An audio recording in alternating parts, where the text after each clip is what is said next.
बोलिए। जी सर, मैं ये पूछना चाहती थी कि जैसे पेपर 1 में मैं क्वेश्चन जो खंड के हैं उसमें से 2 क्वेश्चन मुझे प्रिपेयर करने हैं।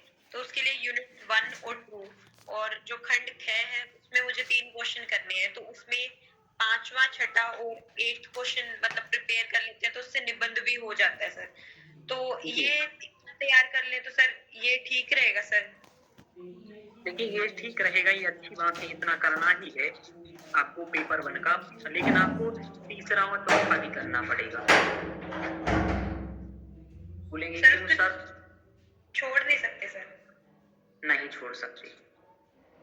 कारण बताऊंगा। हाँ, छोड़ तो सकते हो, लेकिन आप सोचो, आपका पहली बार में प्री हुआ या दूसरी बार में प्री हुआ, आप समझते हो प्री निकलने की वैल्यू क्या होती है? मैंने 80 बच्चे पढ़ाए हैं जिसमें से अभी तक 10 बच्चों का प्री निकला है मेरे। कितने बच्चे पढ़ाए मैंने? 80 संस्कृत का। प्री कितनों का निकला है? 10 का। उन 10 में से मेंस कितने दिया है? अभी कितनों ने दिया है? अभी पिछले 4 साल में मेंस दिया है केवल 5 से 6 बच्चों, और 5 से 6 बच्चों में से गलती क्या की हमने? 3 से 4 बच्चों ने टेस्ट सीरीज ही नहीं लिखा मेरा, एक भी क्वेश्चन नहीं लिखा। अब और आगे जाकर तो फिर कितने बच्चे? 2-3 बच्चे, 2-3 बच्चों ने टेस्ट सीरीज लिखा, अच्छे से भी कर दिया, उनके भी नंबर अच्छे आए, लेकिन उनका जीएस में नंबर नहीं आया। इसलिए पिछले 4 साल में संस्कृत वाले तो मेरे पास ऐसे हैं जिनके 290 नंबर संस्कृत से आ गए हैं। इस बार भी 248 और 251 नंबर है मेरे स्टूडेंट में से।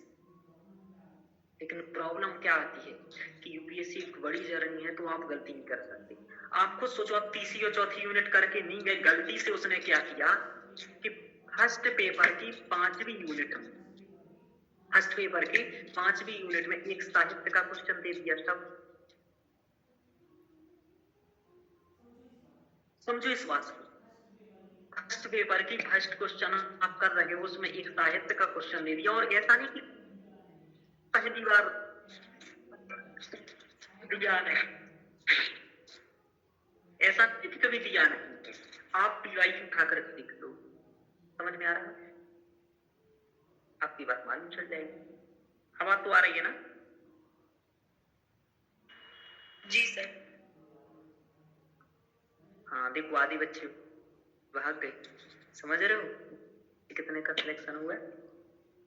ये वाली बात है, ये सच्चाई है यूपीएससी की। और मैं थोड़ा सत्य बोल देता हूँ, बुरा लगता है, पर ये सच्चाई है। ऐसा क्वेश्चन पूछा गया है कि दुख संवेदनाइव रामे चैतन्य माहितम, अभी पूछा है 2021-22 के आसपास यूपीएससी के फर्स्ट क्वेश्चन के फर्स्ट पेपर के फर्स्ट क्वेश्चन के में निबंध में पूछ लिया, और व्याकरण संस्कृत में उसको लिखना है। और ये क्वेश्चन कहाँ का है? दुख संवेदनाइव रामे चैतन्य माहितम, यह सेकंड पेपर की 8वीं यूनिट का उत्तर रामचरितम का भवभूति का। राम कहते हैं कि दुख और संवेदना के लिए ही ये राम में प्राण तत्व, यानी कि राम का जीवन ही दुखमय है, इसको सिद्ध कराना। इसका मतलब ये है कि कभी कभी आपको ऐसा करना पड़ेगा। मैं अपने स्टूडेंट को नहीं पढ़ाता था पहले तीसरी चौथी यूनिट, लेकिन अभी मैंने इन लोगों को, अभी भी शुरुआत में नहीं कराता हूँ मैं अपने स्टूडेंट को, लेकिन हाँ इनको मैं तैयार जरूर कराऊंगा या कराता हूँ। जैसे अब मैंने महाभारत के लेक्चर उनको दे दिए कि महाभारत भी आपको करना है, भले अटेम्प्ट नहीं करना है। रामायण आपको पढ़नी है, भले अटेम्प्ट नहीं करनी। काव्य प्रकाश इनको पढ़नी है, भले अटेम्प्ट नहीं करनी। कारण क्या होगा कि एक आप सोचो ना, पेपर देने गए मेरे भाई, आपसे 15 क्वेश्चन पूछा और 15 में 2 क्वेश्चन साहित्य के पूछ लिया आपसे, समझ पा रहे हो? जी सर। 30 नंबर कम हो गए ना पेपर में। जी सर, लेकिन सर मैं ये पूछना चाहती हूँ सर कि जैसे साहित्य का जो भी क्वेश्चन है सर, संस्कृत के जो भी क्वेश्चन है सर, वो तो हम संस्कृत में प्रिपेयर करके ही हमें जाने होंगे, क्योंकि उस टाइम हम ट्रांसलेशन इतनी फास्ट कर पाएंगे ये तो सर पॉसिबल मेरे हिसाब से सर, जहाँ तक मुझे लगता है कि वो नहीं हो पाएगा, उस टाइम नहीं मिलेगा। तो सर अगर हमने लिटरेचर वाला पोर्शन कर भी लिया और अगर वो 5th क्वेश्चन में आ गया वो क्वेश्चन, तो सर उस तो हम अटेम्प्ट शायद उतने अच्छे से कर ही ना पाए, लेकिन उसमें तो संस्कृत अनुवाद सीखना है। मैंने क्या कहा? संस्कृत अनुवाद आपको बताऊं, ये हाँ, मैं आपको एक बताता हूँ, मैंने पिछली क्लास में भी ये शायद कहा था युक्ति जी कि 292 नंबर एक व्यक्ति के आए हैं 2022 में यूपीएससी में। मैं संस्कृत से 301 नंबर आए हैं पवन जी के। इन दोनों लोगों को आप सुन लीजिए। और एक मेरे स्टूडेंट के 2-3 बार अच्छे खासे नंबर आए हैं, हालांकि उनका यूपीपीसीएस में जा करके सिलेक्शन हो गया था, और तो उनके नंबर भी आए थे। उनकी भी एक, इन 3-4 स्टूडेंट का एक ही कहना बात, ये स्टूडेंट नहीं है, मतलब ये तो मेरे नहीं है दोनों, लेकिन जो मेरे भी स्टूडेंट थे 3-4 दिन, उन्होंने अच्छा नंबर लाया। उनका मतलब कहना ये है कि आपको संस्कृत का यदि मेंस लिखना है यूपीएससी, तो आपको इतनी संस्कृत आएगी, कोई क्वेश्चन इधर उधर का आ गया तो आप उसको संस्कृत बना करके लिख पाए, यानी कि जिसका नॉलेज आप उसके बारे में आप संस्कृत बना करके लिख पाए। समझ पा रहे हो? जी सर। जैसे आप उत्तर रामचरितम पढ़ के जाएंगे तो आपको एक चीज का आएगा हिंदी में कि दुख संवेदना इवे रामे चैतन्यमाहितम, ये श्लोक आप पढ़ के जाएंगे। लेकिन यदि ये निबंध में कहीं और आ गया और वहां संस्कृत में लिखना, तब उसे आप लिख पाए। जैसे दर्शन में आप पढ़ के जाओगे सर से कोई सिद्धांत, जैसे आज मान लीजिए ये हमारी स्तुति की आंसर लिख के लाई है भगवत गीता में कर्मयोग। अब ये कर्मयोग आ गया आपका 5वीं यूनिट में, क्योंकि कर्मयोग आ सकता है, आराम से आ सकता है फर्स्ट पेपर की 5वीं कल्चर वाले। अब आपको कर्म योग के बारे में नॉलेज तो है क्योंकि सर ने पढ़ाया। अब इसका संस्कृत लिखना आ गया, तब क्या करो? तो आपको बताना पड़ेगा, तो बताना सर पड़ेगा। जी सर। सर मैं ये पूछना चाहती हूँ क्योंकि अनिवार्य यूनिट है। Yes sir, yes sir. चलिए बताइए। सर मैं ये पूछ लो कि सर संस्कृत के पेपर को टाइमली कंप्लीशन में दिक्कत आती है सर? बहुत ज्यादा। इस बार मेरे स्टूडेंट के 248 नंबर आए हैं और जो 92 रैंक आए हैं उनके 252 नंबर हैं, और मेरे स्टूडेंट ने 4 क्वेश्चन छोड़ के आया है। यदि मेरा स्टूडेंट 4 क्वेश्चन छोड़ के ना आता तो इसके 290 होते, जबकि इनको आप ये समझो कि इनसे अच्छा ऑप्शन लगता है मेरे विद्यार्थियों ने, किसी ने तैयार लगभग नहीं किया। आपके यहाँ से बहुत आवाज आ रही है। मेरे यहाँ बहुत, हाँ म्यूट कर लीजिए, आप लिख कर सकते हैं या फिर क्वेश्चन पूछ के बंद कर लिया करिए आप। तो इनके 4 क्वेश्चन छोड़ के आए हैं इन्होंने, और टेस्ट भी लिखे थे तब। तो टाइम से करने में बहुत ज्यादा समस्या है। आप खुद सोचो, इतना व्याकरण पोर्शन में टाइम लगता है आपको। आप ये सोचो ना, 2 पेज का संस्कृत का आंसर आपको 8 मिनट में लिखना है, और 5 क्वेश्चन लिखोगे तो 40 मिनट हो गए। 8 मिनट में 2 पेज लिखना है आपको संस्कृत, और वो भी ऐसा नहीं कि कुछ भी नहीं लिखना है आपको, वो लिखना है जो पूछा है, जो डिमांड है क्वेश्चन की, जो उसमें सारांश है, याद भी करनी है चीजें। तो टाइम से, इसलिए तो टाइमिंग में टेस्ट सीरीज लिखना बहुत इंपॉर्टेंट है। मैं इन लोगों को हमेशा टाइम देता हूं जब टेस्ट सीरीज लिखवाता हूं, भाई टाइम से टेस्ट सीरीज लिखना। शुरुआत में सिलेबस कवर करते करते आप आंसर लिख के लाओ, मुझसे चेक कराओ, तो आंसर अच्छा लिखना हो जाएगा। शुरुआत में आप बैच चलते चलते आप क्वालिटी पर वर्क करो। जैसे अभी युक्ति जी लाएंगे, मैंने क्वालिटी पर वर्क करा रहा, ये क्वालिटी पर वर्क कर रहे हैं यूनिट करते करते। लेकिन जैसे ही इनका सिलेबस कवर हो जाएगा एक बार, फिर इन्हें कहेंगे अब आप समय पर ध्यान दो। क्वालिटी हो आंसर में और समय से हो, ये दोनों जब अच्छा सा आ जाएगा तो आपको नंबर अच्छे मिलेंगे, बेहतर मिलेंगे। यही तो सब लोग नहीं कर रहे हैं, बाकी सिलेबस तो कई लोग कर रहे हैं। सिलेबस करने से होता क्या है, जब तक आपका आंसर सही नहीं आ रहा, टाइमिंग से नहीं आ रहा, क्वालिटी नहीं आ रही, आप बेहतर ढंग से लिख नहीं पा रहे, इंट्रो नहीं आ रहा, ये तो आपको समय की बहुत ज्यादा समस्या होती है। कई, और हर बार ऐसा कोई स्टूडेंट मेरा आज तक नहीं रहा है जो कंप्लीट करके आया हो अटेम्प्ट संस्कृत का। 2-3 क्वेश्चन हर बार छोड़ के आते हैं, सभी छोड़ के आते हैं।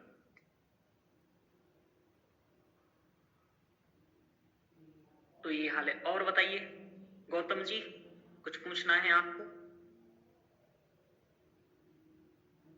मनोज जी, आप यूपीएससी की तैयारी कर रहे हैं, बता सकते हैं?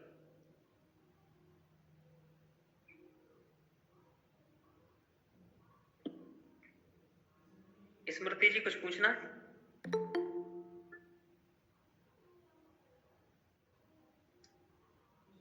कुछ भी आपका प्रश्न हो पूछिए, फिर हम लोग चूंकि आंसर चेक करेंगे इनके, तो आंसर भी आप लोग देख लीजिएगा। आंसर भी बिल्कुल देखिएगा, क्योंकि देखना ही है आंसर, आपको यही तो समझना है कैसे करते हैं। कुछ पूछना है स्मृति जी, मनोज जी, गौतम जी? अभी तो कुछ ध्यान नहीं आ रहा आज तक, अगर कुछ कोई दिक्कत। हाँ तो अच्छा, ये ईसा जी कैसे हैं आप, ठीक हैं? Yes sir. थोड़ी मैं आपको पहचानने में वो कर रहा हूँ ईसा जी, मतलब आप क्या कर रहे हो तैयार अभी? सर यूपीएससी की तैयारी कर रहे हैं। आप तो बैच में है ना? Yes sir. हाँ, तो आप ऐसा क्यों कह रही हो यूपीएससी की तैयारी? मैं ये पूछ रहा हूँ कहाँ तक पहुंची आपकी यूनिट? सर वही जो चल रहा है, तो दर्शन ही चल रहा है अभी। कितना लेक्चर हुआ आपका? सर थोड़ा डिस्टर्बेंस चल रहा था इस वीक, तो ज्यादा नहीं हो पाया, 2-3 ही हो पाया है। लगभग का कौन सा दर्शन पहुंचे? सर नहीं कर पाए। अच्छा, कुछ भी नहीं किया? तो थोड़ा बहुत बस हो पाया, 2-3 लेक्चर। तो कौन कौन सा कर लिया? जैन का आपने 4 वाक कर लिया? सर बस 4 वाक्य हो पाया। केवल 4 वाक हो पाए। कुछ आंसर लिखे आपने? सर कोई बात नहीं, आप प्रयास करिए, इनको करने का प्रयास करिए। बाकी अभी आंसर चेक करते हैं इनके, तो आंसर पर देखिएगा और बाकी आप करके आइए। देखिए ऐसे काम नहीं चलेगा, है ना ईसा जी, आपको तैयार करना है समय से। Okay sir. हाँ, ऐसे आप कम से कम हालांकि कुछ वर्क होगा वो आपकी समस्या है, थोड़ा सा मैनेज करके कम से कम 5 लेक्चर 6 लेक्चर करो सप्ताह में। इतना लेक्चर नहीं करोगे तो 110 लेक्चर होगा कैसे? हालांकि आपके पास समय तो है, लेकिन वैलिडिटी तो पर्याप्त है, लेकिन आपके पास दिसंबर तक ही समय है टेस्ट सीरीज तैयार करने। तो आपको दिसंबर तक टेस्ट सीरीज तैयार करना है, फिर 1 महीने आप रिवीजन कर सकते हो एक्स्ट्रा में, लेकिन आपको सब कुछ दिसंबर तक करना ही है।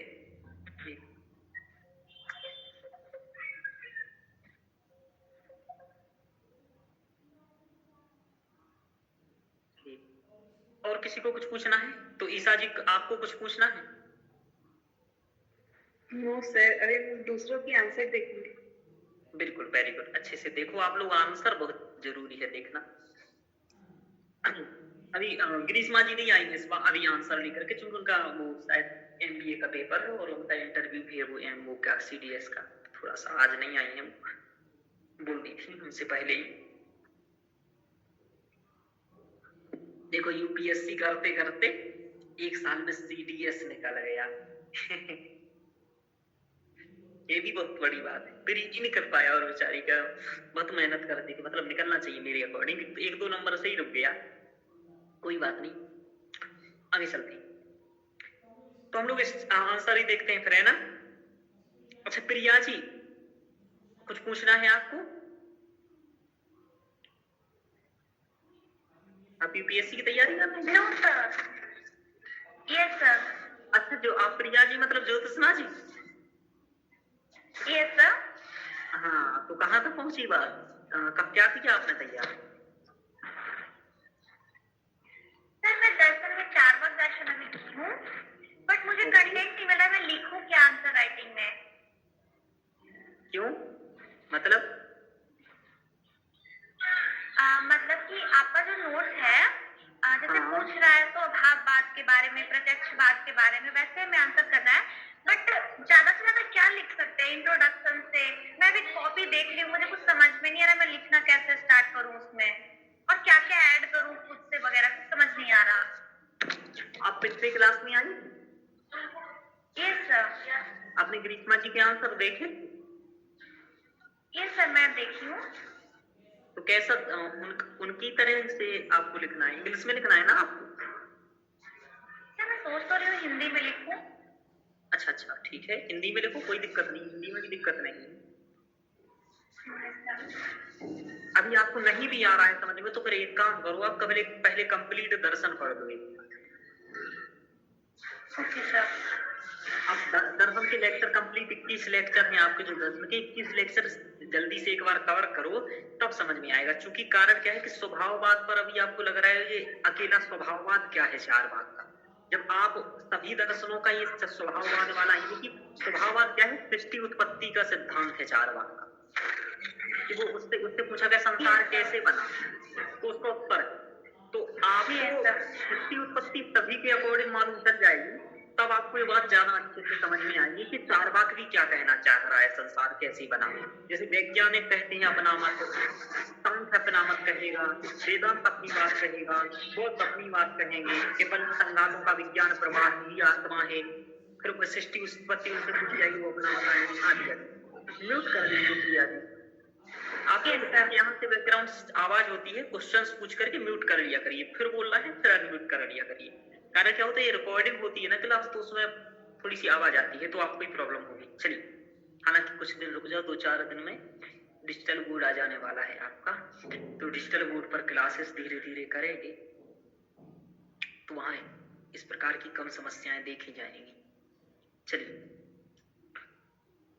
तो ये हो गया। चलिए, तो फिर मतलब कुछ पूछना है ज्योतिषना जी आपको? व्याकरण कर रहे थे ना आप? तो यस सर, मैं व्याकरण भी की हूँ। Yes sir. ओके, तो कहाँ तक पहुंची व्याकरण? संधि कर लिया? नो सर, अभी मैं संज्ञा प्रकरण की हूँ। ओके, तो एक एक प्रकरण को ठीक से करके ही आगे बढ़ना आप, क्योंकि संज्ञा प्रकरण यदि समझ जिसको नहीं आता है ना, उसको आगे कभी व्याकरण समझ में नहीं आता है। ये आपको हमें जो वही बताई होगी बात है ना? Yes sir. हाँ, संज्ञा प्रकरण आधार है एकदम। संज्ञा प्रकरण यदि आपको समझ में आ गया तो जीवन में आपको व्याकरण हर जगह की समझ में आएगी। यदि संज्ञा प्रकरण जिसको समझ में नहीं आया, समझना नहीं है इसको, मतलब आपके जिह्वा पर होना चाहिए संज्ञा प्रकरण। उसने पूछा जी उच्चैरुदाता क्या है, नीचैरुदाता क्या है, तुल्यास्पतनम सवर्णम क्या है, उस्माण वर्ण क्या है ना, तब को जिह्वा मूल्य क्या है, एक एक शब्द पता होना चाहिए। महाप्राण क्या है, अल्पप्राण क्या है, अच प्रत्याहार में क्या आएगा, हल प्रत्याहार में क्या आएगा, जस प्रत्याहार में क्या आएगा। 10 सेकंड में आंसर यदि इसका आप जब देने लगे, तभी आपका संज्ञा प्रकरण तैयार है। मतलब मैं कोई भी क्वेश्चन पूछूं, आप 10 सेकंड में जवाब दे दे, वही आपका संज्ञा प्रकरण तैयार है। और ऐसा जब तक नहीं होगा ना, तब तक यूपीएससी में आप 10 क्वेश्चंस जो आपसे पूछे जाते हैं ना, क्वेश्चन नंबर 1 के 1 में आप कभी टाइम से अटेम्प्ट नहीं कर पाओगे। 1 नंबर का 1 क्वेश्चन होता है और 10 मिनट में आपको 10वां अटेम्प्ट करना है। कैसे करोगे? मतलब 1 मिनट में 1 करना है। इसका मतलब ये कि 10 सेकंड में 15 सेकंड में उसका आंसर याद आ जाए आपको। और इस लेवल का संज्ञा प्रकरण, और संज्ञा प्रकरण से हमेशा 3 से 4-5 नंबर का क्वेश्चन आएगा, ये मैंने बता दिया था आपको पहले। तो कभी 10 नंबर 15 अंक तक का भी सकता है, लेकिन कम से कम 3, 4, 5 का तो आते ही आता है। तो आपके केवल 5 प्रकरण लगे, 4 प्रकरण ही तो लगे हैं आपको। संज्ञा, संधि, समास और कारक हो गया, कर्तृक्रम 5 ही तो है। 5 पर आपको बहुत अच्छी पकड़ करनी है। यदि व्याकरण में अच्छी पकड़ हुई तो 50 में 40 अंक आएंगे, और जिसके 50 में 40 आते हैं वो फर्स्ट पेपर में अच्छा अंक लाता है। तो व्याकरण ही आधार है सबका। चलिए प्रिया जी, उसको आप करते रहिए। और आंसर तो लिख रहे हैं ना पीवाई को देख कर? सर पीवाईक्यू देख के मैं ट्राई की थी, बट मेरे से कुछ हुआ ही नहीं, मुझे कंटेंट ही नहीं मिल रहा था। आप बोल रहे थे कि मतलब इंटरलिंक करना है बाकी सारे दर्शन से। आप टेस्ट सीरीज क्यों नहीं देख रहे हैं? व्याकरण में आपको लिखना समझ में नहीं आया? सर व्याकरण समझ में आ रहा है, लेकिन कुछ कुछ डाउट है, जैसे कि उसमें ये व्याकरण लघुशब्दार्थ कौमुदी है ना, उसका एक्सप्लेनेशन है बद्राज के द्वारा, वो मैं पढ़ रही हूँ। तो वहाँ बुक में समास वगैरह बहुत सारा है, फुल एक्सप्लेनेशन। तो हमें फुल डीपली उसे पढ़ना है या फिर कुछ कुछ बेसिक क्वेश्चन है बस वही करना है? अभी मैंने आपको समास नहीं पढ़ाया, उसमें लेक्चर नहीं दिखेंगे आपको समास के। मैं यही आपको अगले 1 सप्ताह के अंदर समास यही पढ़ाऊंगा आपको। समास के बात करो, वहाँ कारक पढ़ाया मैंने कंप्लीट आपको अभी। हाँ, तो देखिए आपको क्या करना है, कारक प्रकरण में जितना मैंने पढ़ाया है उतना आपको अनिवार्य तौर पर करना है, क्योंकि उसको करने के बाद आप 10 साल के पेपर देखिए, फिर आपको क्या समझ में आता है कि 10 साल के क्वेश्चंस आपको कर बन जाएंगे, आराम से बन जाएंगे मेरा पढ़ाने के बाद। तो आप आराम से उतना ही रट लीजिए। मतलब कारक में मैंने जो आपको लगभग बहुत सारे सूत्र लगे हुए हैं, पर मैंने लगभग 150 के करीब सूत्र कवर कराए हैं वहां। तो 150 सूत्र जो मैंने कवर कराए उतना आप करिए केवल। Okay sir. उतना पहले, क्योंकि जो मैं कराता हूँ ना वो आप ये समझो वो तो छोड़ ही नहीं सकते हो आप। मैंने जो 2500 पेज का अपना नोट्स बनाया ये तो आपको मतलब ये तो करना ही पड़ेगा, तभी आपका ऑप्शन होगा। ये तो अनिवार्य है इतना आपको करना, लेक्चर करना और इतने आंसर लिखना, इतना जितना मैंने कराया उतना अनिवार्य। उसके आगे एक्स्ट्रा करते हो तो स्वागत है, बहुत अच्छी बात है, करिए, मैं सहायता करूंगा, बुक दूंगा आपको, सब कुछ दूंगा, लेकिन जो मैंने पढ़ाया वो तो करना ही पड़ेगा आपको। उतने तो करिए आप, तेना पहले दिया है, उसके आगे आपको जैसे संज्ञा पकड़ में आपने संज्ञा पकड़ के सभी सूत्र बनने की एक सूत्र की है, तो उसमें जरूरत ही नहीं है आपको। Okay sir. चलिए, और कुछ पूछना है आपको? तो आपको जो समझ में नहीं आता आप डायरेक्ट मुझसे पूछते क्यों नहीं हो? आप डायरेक्ट मैसेज भेज के सब जैसा पूछो ना, जैसे यूपी जी, ये शादी वगैरह सब लोग पूछते हैं। मुझे पर्सनल मैसेज करके खूब पूछो, दिन भर पूछो, दिन में 5 बार पूछो, 10 बार पूछो, सब पूछते हैं, आप पता नहीं क्यों नहीं पूछ रहे। अनुवाद चेक कराते हैं, आंसर चेक कराते हैं, अभी आपको मालूम नहीं है ना जा कोई नहीं। आप सर मैं भी अनुवाद बहुत सारा की हूँ, तो मैं सेंड कर सकती हूँ क्या? बिल्कुल, क्यों नहीं कर सकते हो, पीडीएफ बना करके सेंड करने है। पैसे क्यों दिए आप? दान की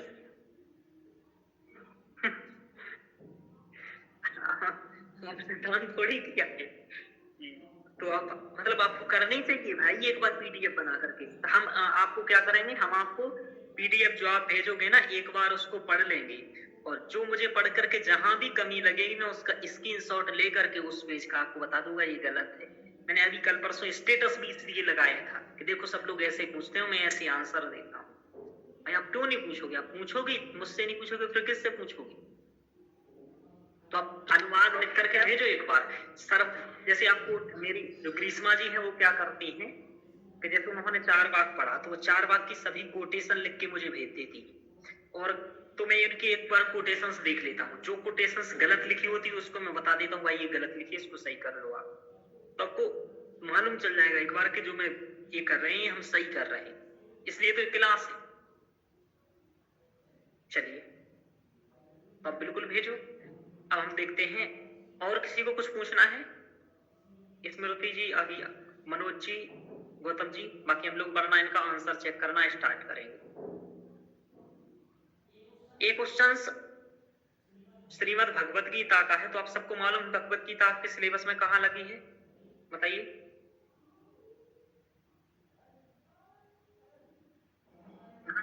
गीता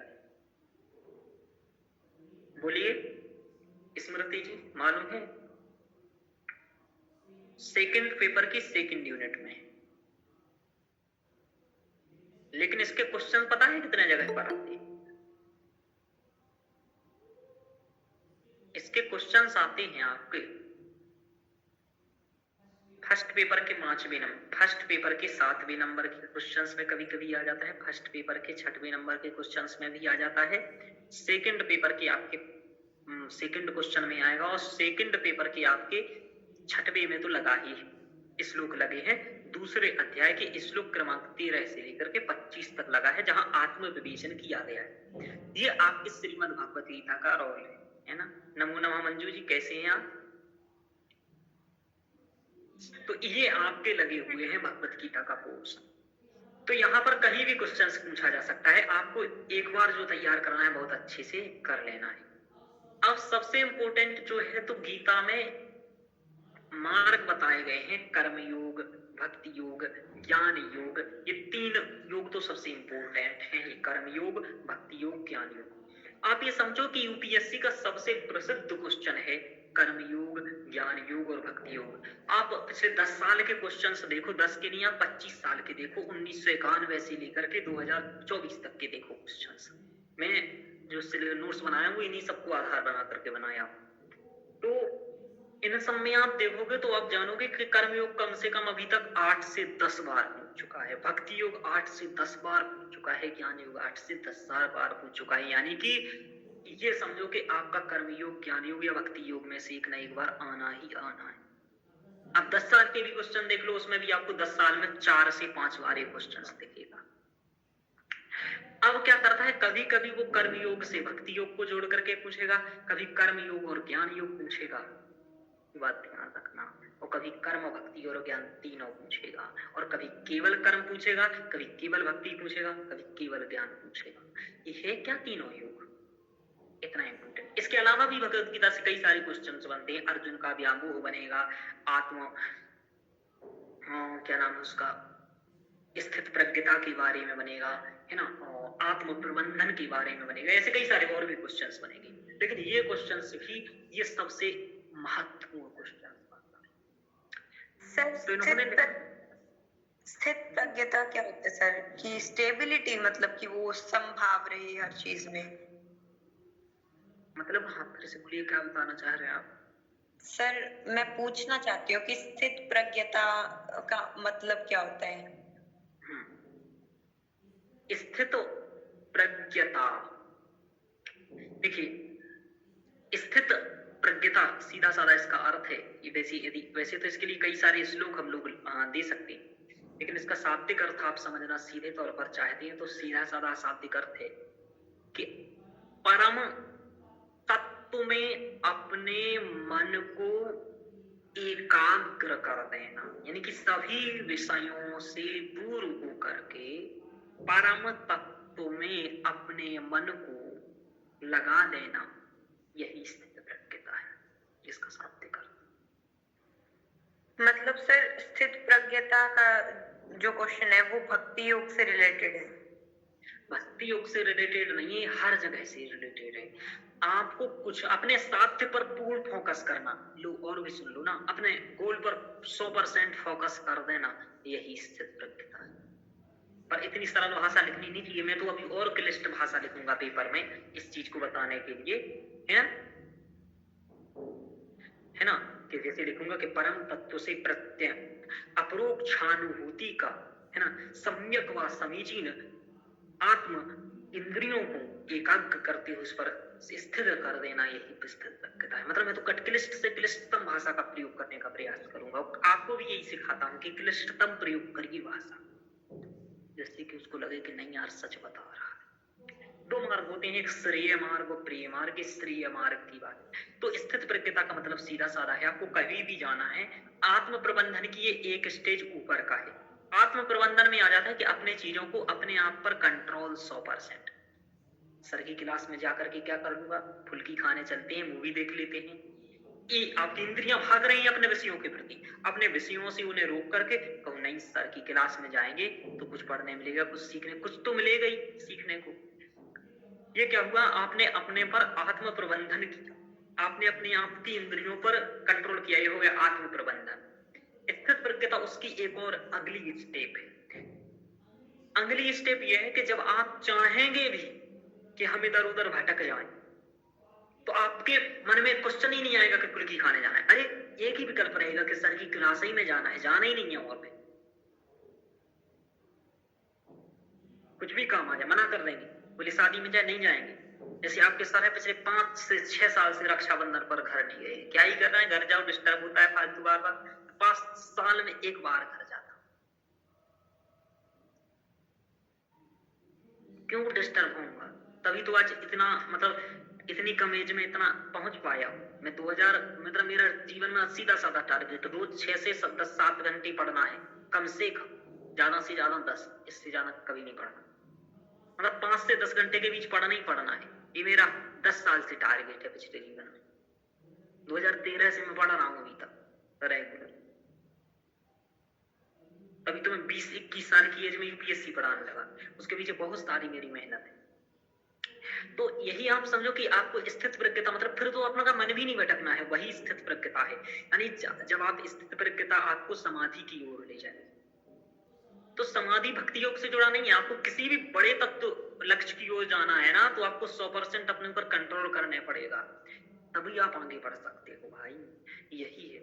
यूपीएससी भी करना पड़ेगा ना, तो आपको मन करेगा इधर जाए उधर जाए, सब चीजों का त्याग करना पड़ेगा, एसएससी वाला, रेलवे वाला घूम सकता है 2 घंटे, लेकिन आप नहीं घूम सकते हो, क्योंकि आप घूमोगे तो सिलेबस कवर नहीं होगा, और सिलेबस होगा तो दूसरे का रिवीजन नहीं कर पाओगे, करंट नहीं पढ़ पाओगे। आपको एक ही दिन में करंट करना है, उसी दिन आपको सीसेट करना, सीसेट की दिमाग में समस्या खाएगी, उसी दिन जीएस खाएगी, उसी दिन ऑप्शनल खाएगी।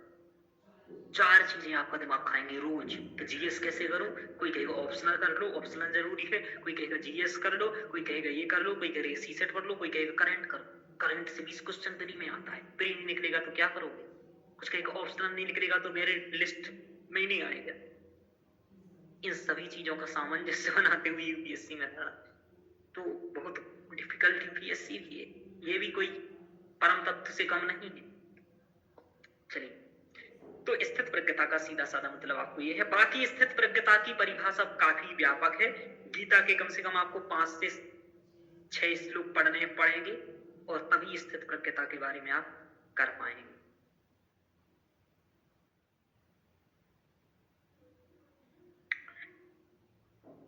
तो मतलब मैंने तो एक सामान्य अर्थ बताया मात्र, इसके आपको उदाहरण देने पड़ेंगे कि कृष्ण ने कहाँ पर स्थित प्रज्ञता का जैसे उदाहरण दिया। जैसे मैं एक उदाहरण यहाँ बता सकता हूँ कि कृष्ण कहते हैं, अर्जुन कहता है मेरा मन भटक रहा है, मेरा मन कंट्रोल में ही नहीं है। बोले असंशय महाबाहु, कि हे महाबाहु असंशय, इसमें कोई संशय नहीं है, मन भटकता नहीं है, सबका भटकता है, मेरा भी भटकता है।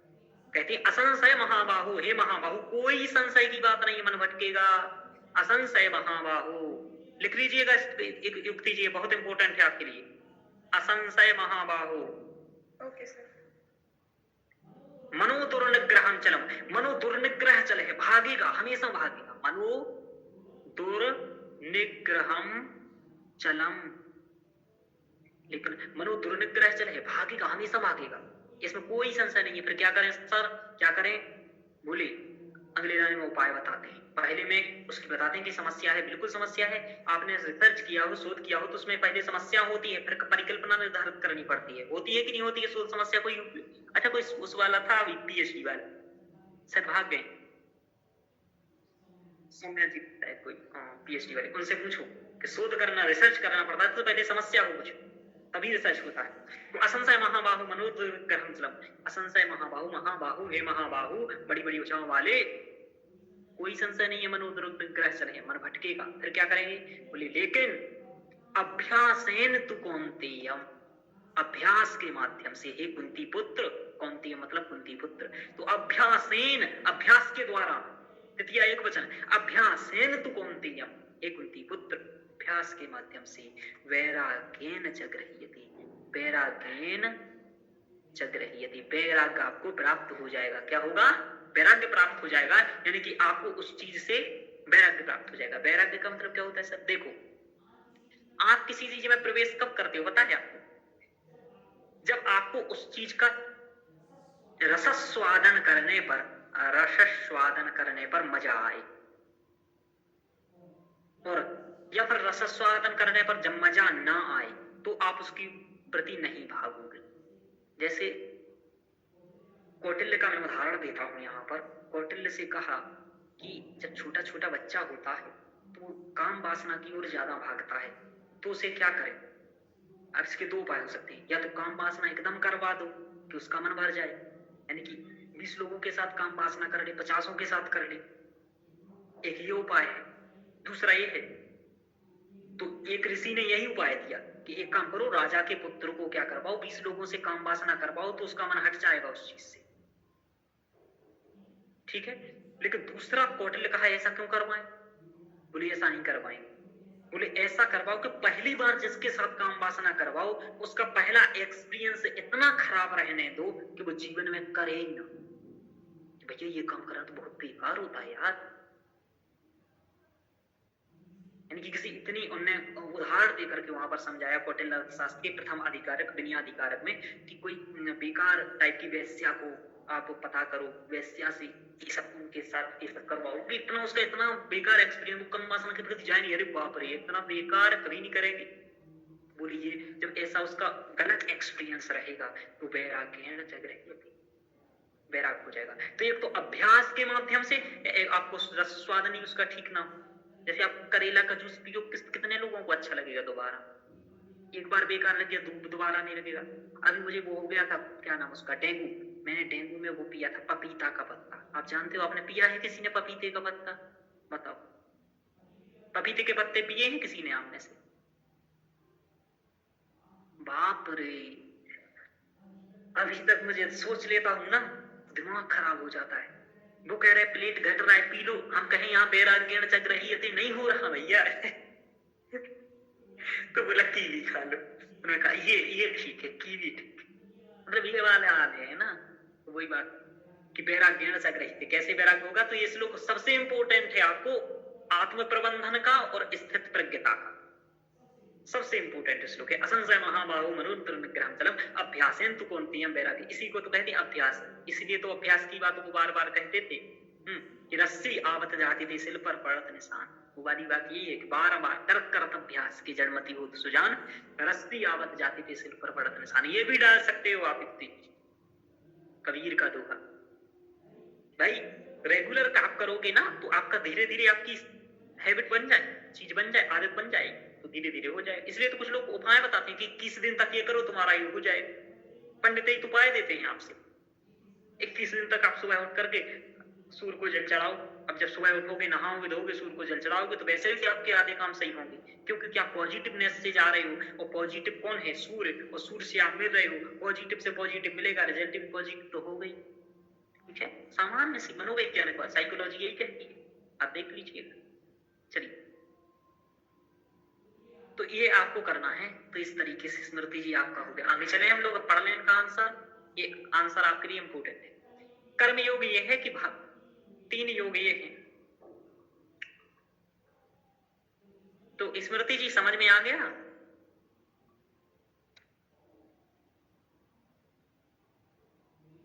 बोलिए, कुछ पूछना? चलिए, महाभारत के, हाँ, तो समझ में आया कि नहीं आया? स्मृति जी क्या पूछना चाह रहे थे आप? इन्होंने बताया महाभारत के 20 पर्व से उद्धृत श्रीमद् भगवत गीता भारतीय संस्कृति एवं दर्शन का अत्यंत महत्वपूर्ण ग्रंथ है, जिसमें 18 अध्याय एवं 7 श्लोक। इन्होंने इंट्रो लिखा है। आपको किसी भी चीज से पहले इंट्रो लिखना पड़ेगा। इन्होंने इंट्रो लिखा है कि महाभारत कहां से ली गई है, उसको एक तथ्य। अब इन्होंने 3-4 तथ्य दिए। पहला तथ्य, दूसरा तथ्य, महाभारत इस पर्व के श्रीमद् भगवत गीता भारतीय संस्कृति एवं दर्शन का अत्यंत महत्वपूर्ण ग्रंथ है, जिसमें 18 अध्याय और 700 श्लोक है। वेदों तथा उपनिषदों के से प्राप्त आत्मा तथा परमात्मा संबंधी ज्ञान गीता में सार रूप में संग्रहित है। गीता महात्म्य में कहा में समस्त उपनिषदों को गाय तथा गीता रूपी अमृत को दुग्ध के समान कहा गया है। सर्वोपनिषदो गावो दोग्धा गोपाल नंदना पार्थो वत्सस्तु धीर भक्तो भोक्ता दुग्धम गीता अमृतम महत्। आपको बताऊं, ये वाली लाइन आपसे डायरेक्ट क्वेश्चंस पेपर में पूछा जा सकता है, लाइन दे करके। और इसको पूछने का मतलब यही होगा आपसे पेपर में तेजी, मतलब ये मैं आपको इंपोर्टेंट बता रहा हूँ 5 स्टार लगा करके। मतलब ये लाइन पूछी जाएगी आपसे, केवल लाइन पूछ, ये श्लोक दे करके इतना भी पूछ लेता है केवल कि दुग्धम गीतम महत्। ये फर्स्ट पेपर में पूछा भी जा चुका है। फर्स्ट पेपर की जो 4थी यूनिट है ना, वहां पर पूछा जा चुका है। इसका मतलब ये होता है कि सर्वोपनिषदो गावो दोग्धा गोपाल नंदना, जैसे हम गाय को दुह करके दूध निकालते हैं तो महत्वपूर्ण है, वैसे ही सभी उपनिषदों का जो सारवान तत्व है वह गीता अमृत है। गीता रूपी जो ये अमृत है। गीता में क्या किया गया है कि जो आपके उपनिषद हैं, ईस्केन कठमुंड मांडुक्य है, त्रियंच छांदोग्य बृहदारण्यक 10 उपनिषद हैं। उन सभी 10 उपनिषदों को में जो महत्वपूर्ण बातें, तो जो प्रसंगानुकूल हुई वो गीता में। हालांकि ये गीता, ध्यान रखो, किसका भारत है? ये पार्ट है भीष्म पर्व का, महाभारत का। ये भी ध्यान रखने योग्य बात है कि भीष्म पर्व का आपका महाभारत का पार्ट है, लेकिन इसमें उपनिषदों की चीजें हैं। इसलिए है चूंकि जो उपनिषद लिखे गए हैं वो लगभग आपके उपनिषद लिखे गए हैं 800, 700, मतलब 900 ईसा पूर्व से 700 ईसा पूर्व के बीच के आसपास उपनिषदों का लिखे गए हैं अधिकतर। उसके बाद भी कुछ उपनिषद लिखे गए हैं। एकदम परफेक्ट टाइम कोई नहीं बता सकता है, लेकिन एक अनुमानित तौर पर जो सभी विद्वान स्वीकार करते हैं उसी को मैं आपके सामने रख रहा हूँ उस समय। तो उसके बाद लगभग जो महाभारत की रचना हुई वो 600 ईसा पूर्व से आरंभ हुई महाभारत की रचना, और 300 साल तक चली महाभारत की रचना। यानी कि 600 ईसा पूर्व से लेकर के आप ऐसा समझो लगभग 400 ईसा पूर्व तक महाभारत की रचना चली। पहले जय ग्रंथ, जय के रूप में, फिर भारत के रूप में, और फिर महाभारत के रूप में। एक मिनट, क्या हो गया भाई? जय के रूप में, फिर भारत के रूप में, और फिर महाभारत के रूप में। जय में 8800 श्लोक थे, भारत में 24,000 श्लोक थे, और महाभारत में 1,00,000 श्लोक हैं आज। तो धीरे धीरे इसका विकास हुआ है, जैसे भारतीय संविधान का विकास 2-2.5 साल में हुआ है ना? तो आप ध्यान रखो, 2 साल 11 महीने 18 दिन, यही है ना? यही है ना कॉन्स्टिट्यूशन का, संविधान का? सही बता रहा हूं स्मृति जी? कोई लोग को कोई 6 घंटे भी जोड़ते हैं इसमें। चलिए आगे चलते हैं। तो लगभग 3 साल में ये भी हुआ, तो 3 साल में महाभारत में लिखा गया। तो आपसे पूछा जा सकता है इसमें आप क्या बताओगे? इसमें आप कुछ उदाहरण दो उपनिषदों के, और बताओगे कि हाँ सच में उपनिषदों का सार लिया गया है। जैसे आप बताओगे कि ईशावास्य उपनिषद जब मैंने पढ़ाऊंगा तो हाँ ईशावास्य उपनिषद से मैं इसकी तुलना करूंगा भगवत गीता की। ईशावास्य उपनिषद में कर्मयोग की चर्चा है, यहाँ पर भी कर्मयोग की चर्चा है। यहाँ ही आत्मविद्या की चर्चा है गीता में, ईशावास्य उपनिषद में भी आत्मविद्या की चर्चा है। जैसे कि वहां भी कहा गया अनेज देकम मनसो जभियो नैन देवा आत्मन मर्सा तद्दावतु अन्यानत्यति तिष्ठत तस्मिन् नभो मात्र स्वादधाति। और यहाँ भी कहा गया है क्या, नैनम चिन्नति शस्त्राणि नैनम दहति वावका न चक्ले दीप्त्या पुनः सुष्यति मारुता। दोनों में आत्मतत्व की बात है। यहाँ पर कर्मयोग की बात है ना, पर दंडेवाधिकारस्ते की वहां भी बात है।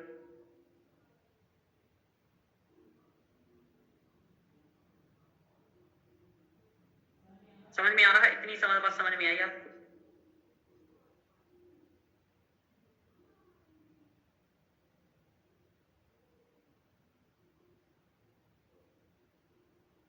एक मिनट रुकिए।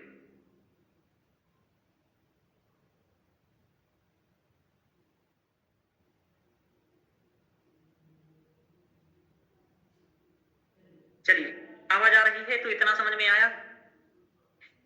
सुन लीजिए एक्स्ट्रा बातें, आप लोग क्लास में तो पढ़ते ही है ना युक्ति जी, यहाँ आप लोग चर्चा करेंगे एक्स्ट्रा। तो आपको क्या करना है, जब उपनिषदों के 2-3 उदाहरण देना पड़ेंगे इस श्लोक को जब आपसे पूछा जाएगा पेपर में।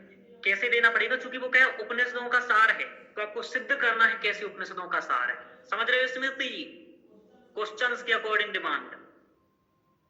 जब वो पूछे कि दुग्धम गीतामृतम, तो गीतामृत उपनिषदों का सार है, तो कैसे है, कैसे मानू में है, तो आप 4 उदाहरण देके बता दो कि देखो कर्म योग ये उपनिषद में है और ये गीता में है, ये भक्ति योग कर वहां पर है, कहां पर? उपनिषद में, और गीता में है। कहाँ है भक्ति योग सर? जब मैंने आपको पढ़ाया था युक्ति जी, वहां ईशावास्य उपनिषद पढ़ लिया आपने युक्ति जी? हाँ सर पढ़ा है।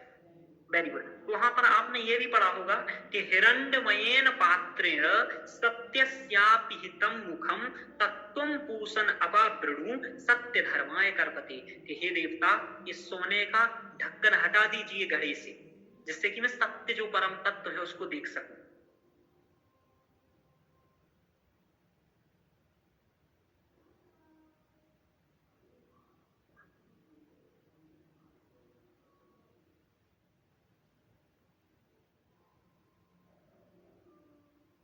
चलिए आवाज आ रही है तो इतना समझ में आया? तो वो आपको क्या करना पड़ेगा युक्ति जी, वहां जो भक्ति योग बताया तो यहाँ बताना पड़ेगा, मतलब तुलनात्मक। चूंकि वो पूछ रहा है कि प्रश्नों का सार है तो कैसे है, बोलो हाँ है सार, और इम्पोर्टेंस लास्ट में इम्पोर्टेंस लिखते हुए इसको करना है। अब आप अगला क्वेश्चन यही लिख करके लाओगे, है ना? कि आपको केवल पेपर में इतना ही दिया जाएगा कि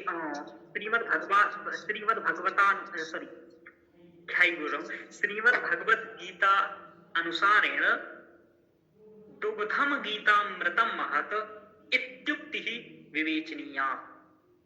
ऐसा पूछेगा आपसे। अब आपको बताना है इस पंक्ति की, इतनी छोटी लाइन देगा आपको वो पेपर में, और आपसे इतनी छोटी लाइन दे करके पूछेगा, आपको बताना तो इन्होंने देखो सबसे पहले इंट्रोडक्शन दिया आपको, जब 3 पेज का आंसर पूछे तो आप आराम से, जब बड़ा इंट्रो लिखना हो तो उसको 2 पैराग्राफ में बांट दो, और छोटा इंट्रोडक्शन है तो एक ही पैरा में बांटो। यानी कि यदि आपके पास कंटेंट कम है और आप चाहते हैं 2 पैराग्राफ देना है, तो आप 2 पैराग्राफ में उसको बांटो इंट्रो। ये इन्होंने अच्छा किया, मेरे सिद्धांत पर पीजी चल रही है, अच्छा है। आपको जब इंट्रो थोड़ा सा बढ़ा देना हो, आप चाह रहे हो कि इंट्रो से हम प्रभावित करेंगे सामने वाले को, तो आप 2 पैराग्राफ बनाओ और ठीक से बहुत अच्छे से कोटेशन देते हुए एक इंट्रो लिखो, जो इन्होंने यहाँ पर किया है, तो अच्छा है। अब सेकंड, जब इसके लास्ट में जब आ जाओ तो यहाँ पर आपको हेडिंग कर्मयोग डाल देनी, क्योंकि कर्मयोग पूछा है, और अब कर्मयोग की बातें करना यहाँ से स्टार्ट कर देना है।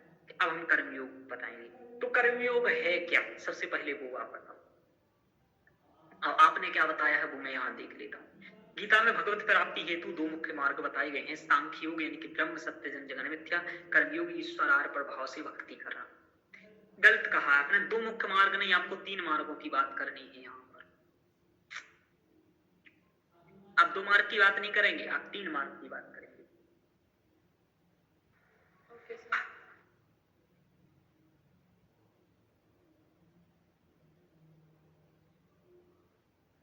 ज्ञान और भक्ति योग है ना। हाँ, आपको मैंने वहां बताया भी होगा डायग्राम बना करके कि आपको या तो ऐसा डायग्राम बनाना है, यहाँ लिखना है कर्म, ज्ञान और भक्ति। आप एक चीज और समझो, इसमें एक अनिवार्य है, आपको मालूम है, इनमें से एक अनिवार्य है और 2 ऐच्छिक। एक तो अनिवार्य है, कौन सा है अनिवार्य? कर्मयोग। वेरी गुड, आपने पढ़ा है।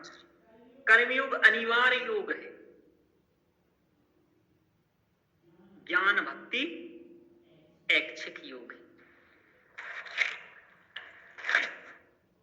कर्म से आप बच ही नहीं सकते हो, नहीं कश्चित क्षण भी जाते सत्य कर्म के, आप एक क्षण भी कर्म किए नहीं रह सकते हो। सांसें ले रहे हो ना अभी सभी लोग, ले रहे हो सांसें कि नहीं ले रहे हो?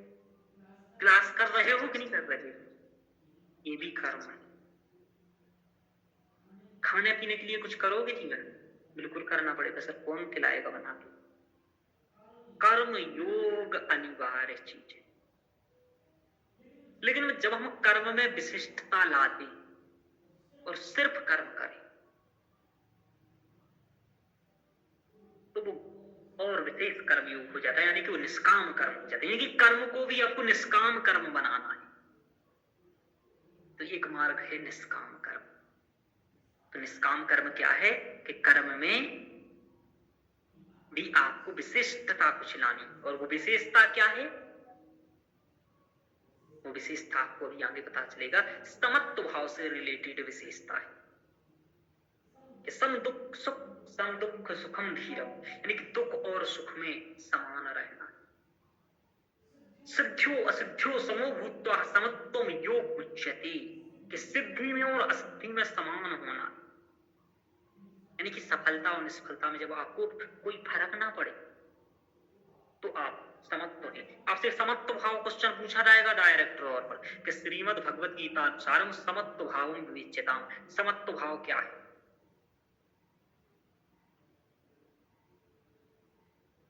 ठीक है, समत्व भाव का मतलब क्या है?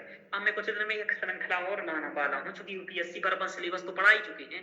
मैं ये एक चीज सोच रहा हूँ जी कि अब अपन क्या करें कि एक काम करें कि अगले 2 क्लास रखेंगे, संडे और एक सैटरडे। तो एक काम करें कि हम लोग कंप्लीट गीता एक क्लास में करें और केवल आंसर्स पर अपन बात कर रहे हैं कि समत्व भाव पर क्या क्या लिखना है, स्थित प्रज्ञता पर क्या क्या लिखना है। ये 4-4 श्लोक 5-5 श्लोक पढ़ें और समत्व भाव पर बात करें। मतलब गीता को एक ही क्लास में खत्म करें 2 घंटे की में, और 20-20 मिनट प्रत्येक टॉपिक्स पर बात करें, जिससे कि जब हम रिवीजन करने जाए तो 6 घंटे में अपना रिवीजन हो जाए 1 यूनिट। मैं अब ये सोच रहा हूँ कि जिससे कि अपना यूपीएससी वालों का ना भला हो जाए कम से कम, और भला ये हो जाए कि भाई सिलेक्शन हो जाए जिसका प्री वैसे भी जिसका निकल जाएगा उसका ही ऑप्शनल में नंबर कभी कम नहीं रहने दूंगा। जिसका प्री हो जाए मुझसे मिल लेना, मतलब पहले सिलेबस कर लो मेरी तरफ से एक बार, उसके बाद प्री के बाद मुझसे मिल लेना और मुझसे 3-4 महीने रेगुलर कनेक्ट रहना दिन, तो आपका बहुत अच्छे से मतलब मैं एक्स्ट्रा वहां वर्क करवाऊंगी। तो ये वाली बात है। तो इन्होंने बताया कि अब तो आपको तीनों बताने हैं ना, यहाँ 2 की जगह हाँ सर। हाँ, ऐसे आंसर चेक करोगे ना तो कराओगे ना, यही चीज होती है स्मृति जी। यहाँ पर चेक करके जो गलत होता है, जैसे इन्होंने 2 मार्क लिखा है, ऐसे ये दोनों गलत थोड़ी ना लिखे थे। कर्मयोग और सांख्योग सही लिखा है। ये 4 मार्क बता सकते हैं वैसे तो, लेकिन इन्हें 3 मार्क विशेष दयावान है, कर्म, ज्ञान और भक्ति ही बताएंगे। सांख्य क्या है? सांख्य मार्ग का मतलब होता है, सांख्य मार्ग ही वस्तुतः दो मार्ग, सांख्य मार्ग एक अलग ही चीज है। कर्मयोग से आशा है कि मनुष्य समस्त कार्यों का निर्वहन इस दृष्टि से करे। अब आपको जब, हालांकि ये बात इन्होंने लिखा है कि लोके अस्मिन् द्विधा निष्ठा पुरा प्रोक्ता महानया ज्ञान योगेन सांख्यानाम कर्मयोग में योगेन ज्ञानिनाम। अच्छी बात है, ज्ञान योगेन सांख्यानाम कर्म योगेन योगिनाम। जो योगी हैं उनके लिए कर्म योग, और जो ज्ञानी हैं उनके लिए सांख्य योग। बस तो आपको बताऊं इन्होंने क्या किया यहाँ पर, कि जो ज्ञान योग है और कर्म योग है, भक्ति की चर्चा नहीं की इसमें इन्होंने, समझ पा रहे हो ना? इन्होंने भक्ति की चर्चा नहीं की, इन्होंने इसमें की कर्म योग की चर्चा और ज्ञान योग की चर्चा। ज्ञान योग को बता दिया सांख्य, क्योंकि सांख्य में जब आप चर्चा करोगे तो वहां ज्ञान ही मानना पड़ेगा, क्योंकि सांख्य ईश्वर को नहीं मानता है। यानी कि आप, जो व्यक्ति ईश्वर को नहीं भी माने लेकिन परम तत्व का विवेचन करे, या फिर ऐसे कई विवेचन होते हैं।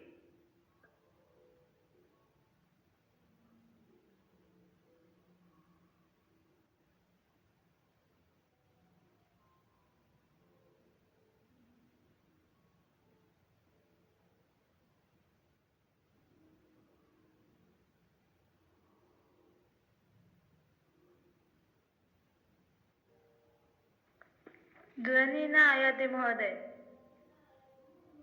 जी जी, अभी अभी आवाज आ रही है? आम। चलिए, ओके।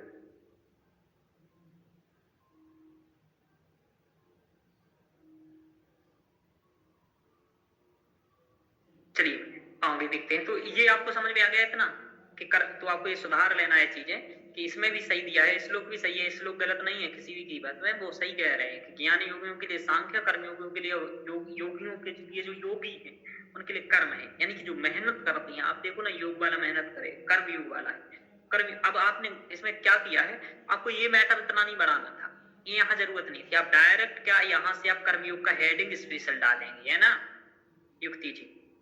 हाँ सर। और लिखेंगे कर्मयोग का स्वरूप, ऐसा है।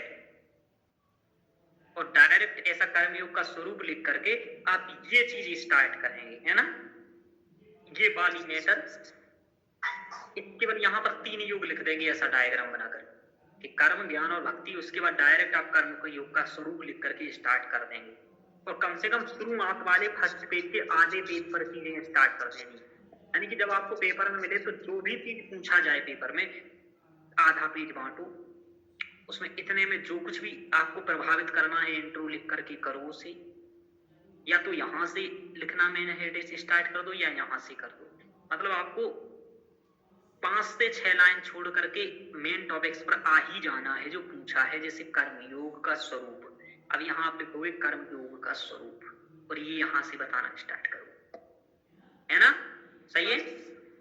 इससे क्या होता है, उसको स्पष्ट रहता है जो मैंने पूछा वो यहाँ पर ये कर रहा है। क्योंकि चेक करने वाला सबसे पहले क्या करेगा, श्रीमद् भगवत गीता के अनुसार कर्मयोग बताना है, तो वो डायरेक्ट कर्मयोग देखेगा।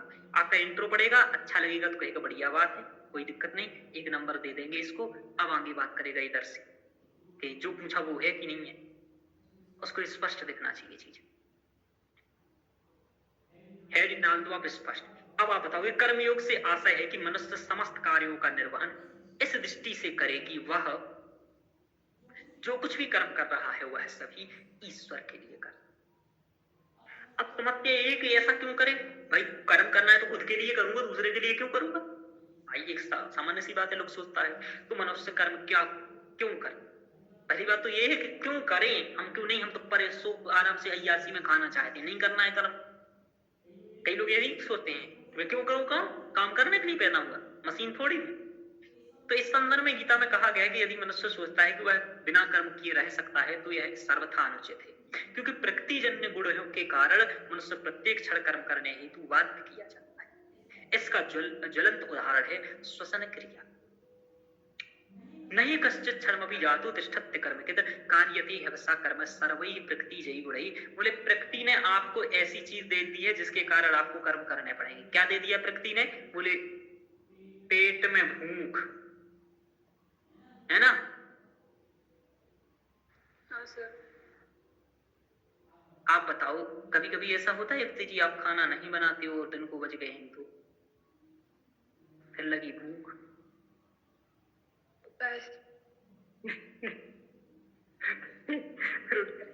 यार किसी व्यवस्था करो। सबसे पहले तो एक काम करो, मैगी रखी, मैगी बना देते हैं। मतलब सारी आज ही यही काम किए हैं। पढ़ता रहा मन लगा रहा, 2:30-3 बज गया यार, बहुत तेज भूख लगी है। तो सबसे पहले तो नीचे जाकर के मैंने कहा एक क्रीम वाला बिस्कुट दो आप और एक चिप्स दो, ये खाऊंगा और एक मैगी दो। इतना लाया, इतना खा पी करके फिर अब बनाते हैं चलो कुछ।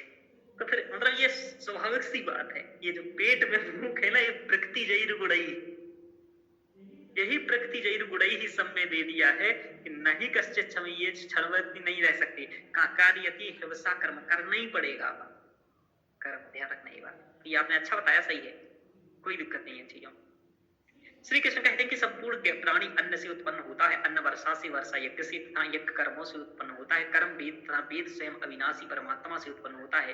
कर्म की निरंतरता अथवा अनिवार्यता के संदर्भ में कहा गया है गुरु कर्मैव चरैवेति चरैवेति। Very good. गुरु कर्म करते रहो, चरैवेति मतलब चलते रहो चलते रहो। एक चीज और लिख लो, कहा गया है एक मिनट, एक सेकंड याद करो। इंद्रो मुच्चरतः सखाः, लिख लो इस चीज को, है ना, इतनी चीज। इंद्रो, ये नई चीज है, मुच्चरतः सखाः, सखा। भगवान इंद्र भी कर्म करने वाले का सहायता करते, इसका मतलब इंद्रो मुच्चरतः सखा, कि इंद्र भी कर्म करने का सहायक होता है। ये कोटेशन आप कई जगह पर प्रयोग कर सकते हो, क्योंकि कर्मयोग ये नई कोटेशन है, किसी को अभी तक नहीं मिलेगी किसी को, भी मैंने यूपीएससी में यूजीसी में पढ़ाई है ये चीजें। ठीक है, इंद्रो मुच्चरत सखा, कि इंद्र कर्म का साक्षी है, कर्म वाला जो कर्म करता है उसी के साथ आगे बढ़ता है। गुरु कर्म गुरु कर्मे चरैवेति चरैवेति, ये सब कर्म करने के बारे में, कर्म करना पड़ेगा है, कर्म इम्पोर्टेंट। तो ये आपको अच्छा है, चरैवेति चरैवेति अच्छा बताया, ये आपको पता है चरैवेति चरैवेति बहुत इंपॉर्टेंट चीज है, बहुत इंपॉर्टेंट चीज है चरैवेति चरैवेति। चलिए, तो ये आपने देखा, ये अच्छा है, ये भी लिख लीजिएगा, इंद्रो मुच्चरतः सखा, लिख लिया। हाँ, इसको भी यही प्रयोग कर सकते हो, मतलब कि ये कह रहा है कि जो इंद्र होता है वो कर्म करने वाले का सहायक है। श्रीमद् भगवत गीता में कहा गया कि निरंतर अपने कर्तव्य को करता हुआ अनासक्त भक्त पुरुष परम तत्व को प्राप्त होता है। कहते हैं तस्माद् असक्तः सत्यम कार्यम कर्म समाचरो असक्तो हि आचारन् कर्म परमाप्नोति पुरुषः। जो ऐसा होता है वो पुरुष ये कर्म करता रहता है तो पुरुषः आपनोति, उसको प्राप्त करता है, यानी परम तत्व को प्राप्त करता है, जो अपने कर्म को निरंतर करता रहता है। यानी कि कुल मिलाकर के सीधी बात तो कहते हैं यूपीएससी में क्या है, निरंतरता बहुत ज्यादा जरूरी है। जैसे मैं आपको बताता हूँ, परसों में यूजीसी नेट का पेपर देने गया था 25 तारीख को, 25 जून को। मुझे डर लगा कि यार इस बार जीआरएफ नहीं हो, पिछली बार मेरा हो गया था, जबकि इस बार मुझे लग रहा था नहीं हो पाया। कारण क्या था, मैंने पिछले 20 दिन रिवीजन 1% नहीं किया था, कुछ भी रिवीजन नहीं किया इस बार। लेकिन पेपर देने गया और मेरा पेपर ऐसा गया कि आराम से जीआरएफ होगा, हंसते खेलते। ऐसा क्यों हुआ? ऐसा इसलिए हुआ कि पिछले जो 6 महीने से बैच पढ़ा रहा था यूजीसी नेट का, उसका ये प्रभाव था कि मैंने भले रिवीजन नहीं किया, लेकिन पेपर में जो क्वेश्चन था मुझे तुरंत पता चला था कि ये मैंने यहाँ कहा, यहाँ पढ़ाया भाई ये चीज। ऐसा क्यों? इस सत्यम कार्यम कर्म, निरंतरता के कारण ऐसा हुआ। ठीक है, तो निरंतरता बहुत ज्यादा जरूरी है। वही बात याद है कि आप यदि निरंतर करते रहोगे तो सफल हो जाओगे, अनुभव बनेगा। तो थोड़ा वो दिक्कत भी आएगी, कुछ नहीं बिगड़ेगा उससे, तो आराम से पेपर आपका जाएगा। ये मतलब प्रैक्टिकली चीजें बताता हूँ आपको, चूंकि और मैं खुल करके बता देता हूँ क्लास वालों को, तो ये वाली। चलिए, तो कृष्ण अर्जुन से कहते हैं कि समस्त जन श्रेष्ठ पुरुष द्वारा कृत आचरण का ही अनुसरण करते हैं। इसलिए कृष्ण स्वयं भी कर्म में प्रवृत्त होते हैं, क्योंकि वो मनुष्य उनकी मार्ग का अनुसरण करते हैं। तो मम वर्तम अनुवर्तन्ति मनुष्या पार्थ सर्वसा, देखिए सभी मम मार्ग अनुवर्तन्ति, मेरे मार्ग का ही अनुसरण करते हैं। आप किसी भी मार्ग को अपनाओ, करोगे तो वहीं कुछ तो करोगे ना, कर्म योग भक्ति योग ज्ञान योग, कुछ तो करोगे, कुछ नहीं करोगे तो कर्म तो करना ही पड़ेगा। इसी कर्म योग के विषय में कृष्ण अर्जुन से कहते हैं कि यही पुरातन योग है जो आपसे आप आज में तुझसे कहा, स एवाय मया तीर्थ्य योगा प्रोक्ता पुरातना। इस प्रकार श्री कृष्ण द्वारा कहा गई गीता के उपदेशों का पालन कर मनुष्य अपनी आत्मा का कल्याण कर मोक्ष भी प्राप्त कर सकता है। गीता एक भी शब्द सदुपदेश रहित नहीं है। यथा धर्म क्षेत्र कुरुक्षेत्र को स्थान बंधन करके पढ़ा जाए तो भी शिक्षा प्राप्ति होती है। क्षेत्र क्षेत्र धर्मम।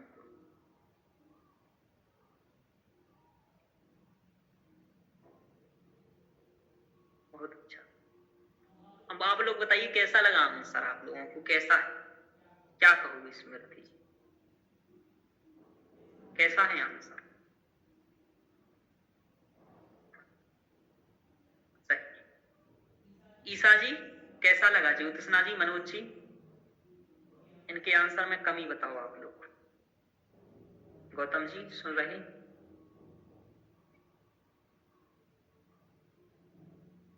कुछ सुधार बता सकते?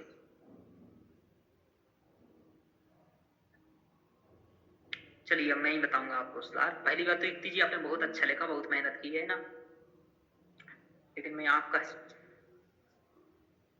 हित ही चाहूंगा तो और भी चीजें बताता हूँ इसमें। कुछ आपने अच्छा लिखा, मतलब इसमें कोई कमी है नहीं, लेकिन आपको बस कमी में बताऊंगा नहीं, आपको मैं अच्छा ही बताता हूँ क्या करना है। आपसे कर्मयोग पूछा,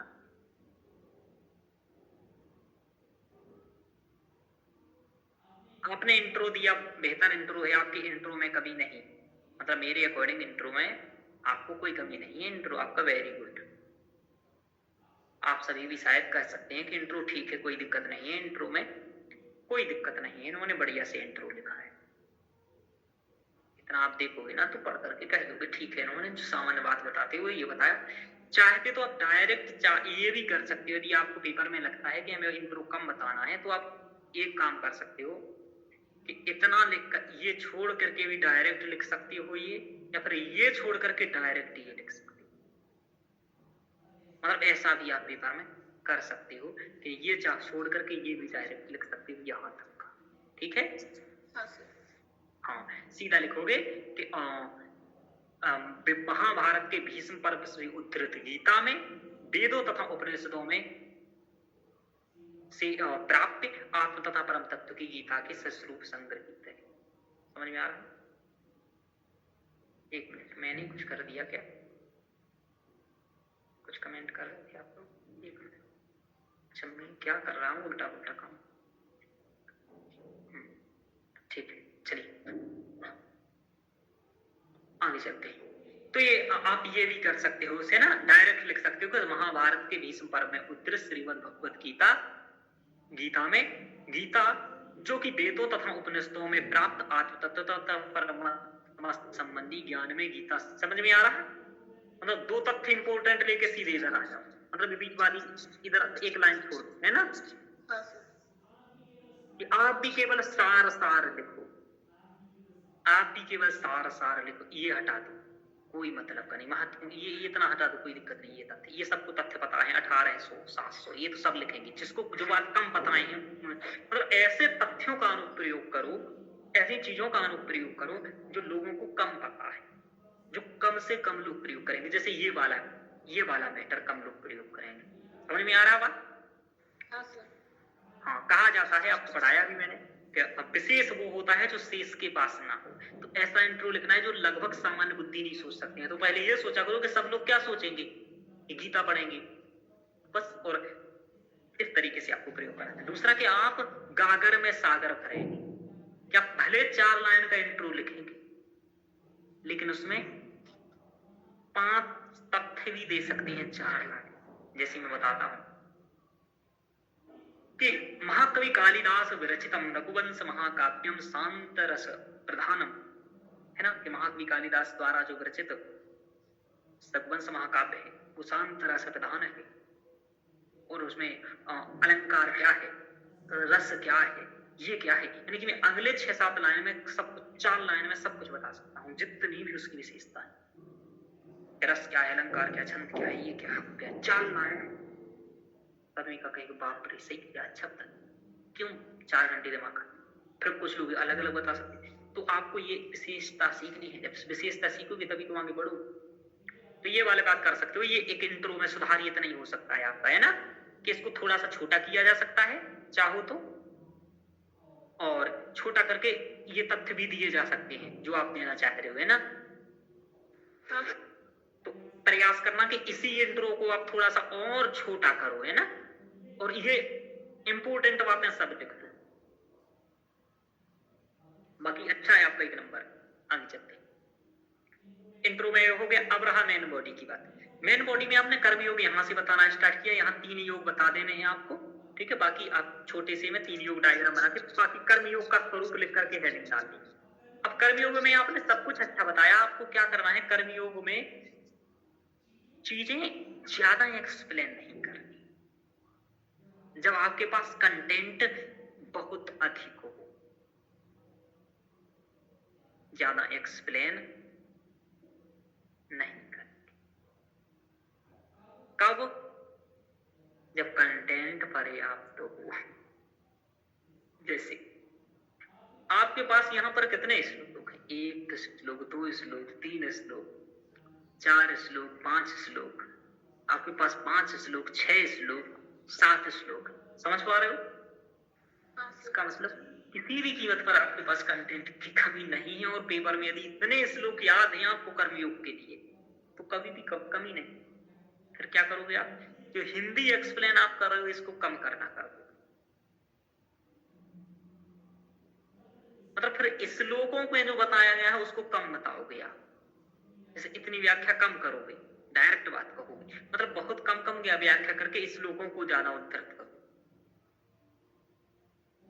और अब क्या करना है आपको, आपने जो पेपर इसमें शामिल नहीं किया और ये एक्सप्लेन किया है, अच्छा है, तो कम ही एक्सप्लेन क्यों करना है, सब पेपर में तो मैंने 3 पेज में कर दिया। इसलिए करना है क्योंकि यदि आपको इस श्लोक में आपको और अच्छा आंसर लिखने के लिए 2-3 चीजें और ऐड करनी है। आपने निष्काम कर्म बताया क्या, इसमें तो नहीं बताया, बताना चाहिए, और कर्मण्येवादी का रस्ते श्लोक भी उल्लेखित करना चाहिए। चाहे भले केवल निष्काम कर्म लिख करके डायरेक्ट लिख दो कर्मण्येवादी का रस्ते, भले 3 लाइन में चर्चा करो लेकिन निष्काम कर्म की चर्चा करो। और निष्काम कर्म का मतलब क्या, बहुत शॉर्ट में लिख दो पेपर में, है ना, कि ईश्वरार्पण भाव से कर्म, ईश्वरार्पण भाव से इच्छा रहित कर्म, ऐसे लिखा जाता है, इच्छा रहित कर्म। अब आप समझ रहे हो मैंने कितना छोटी सी हेडिंग डाल करके दे दिया, हो गया। और आगे लिख दो कर्मण्येवादी का रास्ता, श्लोक डायरेक्ट, ये वाली बात करनी।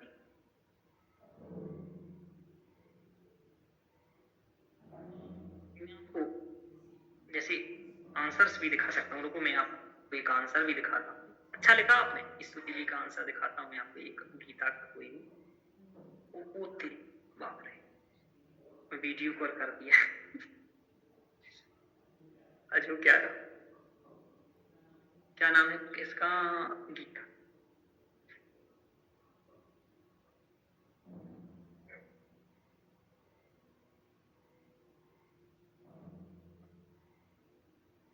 तो ये आपको निष्काम कर्म थोड़ा सा इसमें शामिल करना है। एक चीज और करना है, आपको कर्मयोग के महत्व को बताना है, कर्मयोग के महत्व को इसमें एक चीज और शामिल करनी। क्या बताओगे आप कर्मयोग का, और इन दोनों चीजों को ज्यादा नहीं बताना है आपको, मात्र 30 शब्द में इसको बताना है और 30 शब्द में इसको बताना है। यानी कि क्या होगा आपका इसमें वेटेज, आप प्रयास करोगे कि 30 शब्द में महत्व बताओ, 30 शब्द में निष्कर्ष लिखो जो आपने लिखा है, निष्कर्ष लिख दो, मतलब महत्व ही निष्कर्ष बताते हुए लिख दो, है ना, ऐसा भी होता है। आपने निष्कर्ष बताते हुए महत्व लिखो, तो 30 शब्द में या 50 शब्द में ये हो जाएगा आपका, 50 शब्द मान 40 शब्द मान लो ज्यादा से, जब 40 शब्द में निष्कर्ष बताते हुए महत्व लिख दूंगा। यहाँ आप कर्मयोग बताओ, मतलब निष्काम कर्म बताओ, निष्काम कर्म बताओ, निष्काम कर्म बताओ। यहाँ आप निष्काम कर्म से के साथ ही आप थोड़ा सा एक लाइन ईसावास्योपनिषद से तुलना करो, क्योंकि वहां भी यही बात कही गई थी कि कुर्वन्नेवेह कर्माणि जिजीविषेच्छितम समाः। इतनी सी लाइन लिखना है आपको यहाँ पर, क्या कि कुर्वन्नेवेह कर्माणि कुर्वन् 100 साल तक जियो। कि ईसावास्योपनिषद भी कदाचित गीता के मतलब गीता भी कदाचित ईसावास्योपनिषद का अनुसरण करते हुए यह उल्लेख उद्धृत करती है कि हमें 100 वर्ष तक कर्म करते हुए जीना है। नहीं तो डायरेक्ट लिखो ईसावास्योपनिषद, ठीक है, सीधे ईसावास्योपनिषद का नाम लिख करके डायरेक्ट कोटेशन लिखो जो मैंने बताया है ना। कुर्वन्नेवेह कर्माणि, ऐसा लिखने से क्या होगा पेपर में कि जब आपकी वो देखेगा कि इसने 8 से 10 कोटेशन लिख दी, आप इंद्र का नाम लिख दो कि इंद्र ने कहा, इंद्रम कथे, क्या कहे, देख लीजिए, कहिए कि इंद्रो मच्चरत सखा।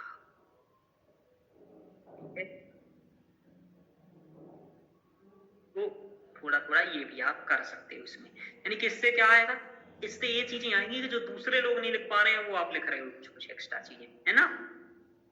जैसे निष्काम कर्म तो सब लिखेंगे जी, लेकिन ये कुर्वन्नेवेह कर्माणि वाला कम लोग लिखेंगे, इंद्रो मच्चरत सखा कम लिखेंगे, इंपोर्टेंस नहीं बताएंगे।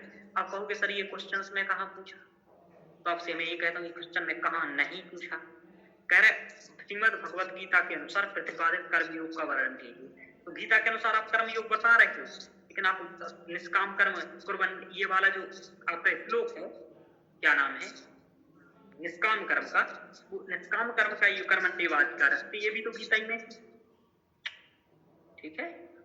तो इस तरीके से ये बताते हुए आपको करना है, यानी कि क्या करोगे कि आप थोड़ा सा जो हिंदी वाला एक्सप्लेन कर रहे हो इसको प्रयास करोगे कि थोड़ा सा कम करो, और इसकी जगह पर आप जैसे कि इसकी जगह पर आप क्या करोगे कि आप 1-2 श्लोक ज्यादा दे पाओ, है ना।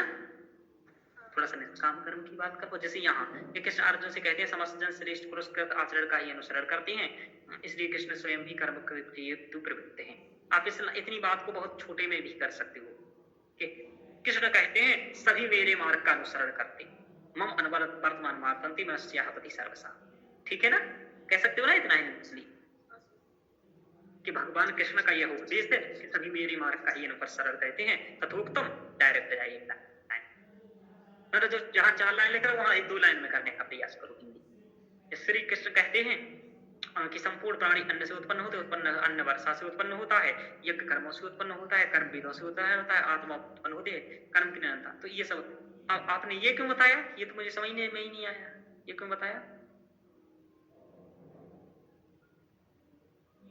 ये क्यों बताया आपने, बोलो। श्रेष्ठ कर्म करने का उपदेश है सर,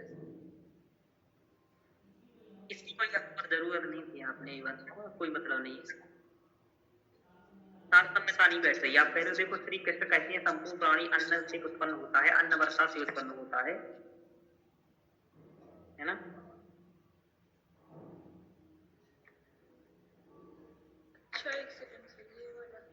है ना, ये आप नहीं लिखोगे चल जाएगा, ये हटा देना आप, है ना, इसको लिखने की जरूरत नहीं है, आप ये कोई मतलब करनी है। आप इसकी जगह पर वो बताना कर्मण्येवाधिकारस्ते, मतलब वो बाद में ही बताना है आपको, यहाँ पर बताइएगा कर्मण्येवाधिकारस्ते वाला। देखो कहाँ बताओगे क्या, वो भी मैं बता देता हूँ। तीसरे पेज पर यहाँ कर्मण्य निष्काम कर्म की चर्चा करना, और यहाँ उससे आप रिलेट करना, क्या नाम जो मैंने बताया ईसावास्योपनिषद से, लास्ट में आप निष्कर्ष लिखना। इस तरीके से आप करोगे, और यहाँ से यहाँ तक आप आराम से जो बता रहे हो वही बताओगे चीजें, यहाँ से लेकर के जो आपका पेज पर में पूछ, ये वाली बात है, यहाँ तक करके, यहाँ से आपको निष्कामी कर्म इंटरलिंकिंग और लास्ट में निष्कर्ष महत्व बताते हुए, इस तरीके से आपको करना है, बाकी आपका 1 नंबर लिखा। हाँ, आपको जैसा मन हो आप वैसा कर सकते हैं, ठीक है स्मृति जी, ये आपका।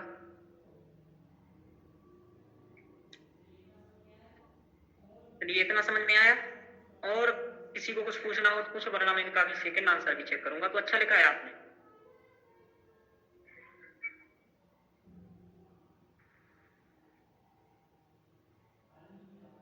वाल्मीकि रामायण सुंदरकांड वैशिष्ट्यम, बहुत अच्छा। आप लोग जिनको जाना है मैं मना नहीं करूंगा, मतलब जा सकते हैं, क्योंकि हमें तो अपना आंसर चेक करवाना ही है स्टूडेंट का, तो मेरा तो मतलब काम ही है। और चलिए, सुंदरकांड संस्कृत साहित्य के आदि का वाल्मीकि रामायण के 7 कांडों में प्रमुख है, जिसमें मुख्यतः सीता, हनुमान तथा रावण 3 पात्रों की चर्चा है। इसमें देखो विशेषता पूछना है, सुंदरकांड का वैशिष्ट्य क्या है, और काव्य, एक साथ दोनों ही चीजें पूछा था क्या क्वेश्चंस में? क्यों जी, वैशिष्ट और काव्य सौंदर्य दोनों ही साथ पूछा। आपने एक साथ इनके पॉइंट्स लिखवाए थे ना, तो मैंने कोई दिक्कत नहीं, विशेषताएं और कर्म सौंदर्य एक ही चीज है।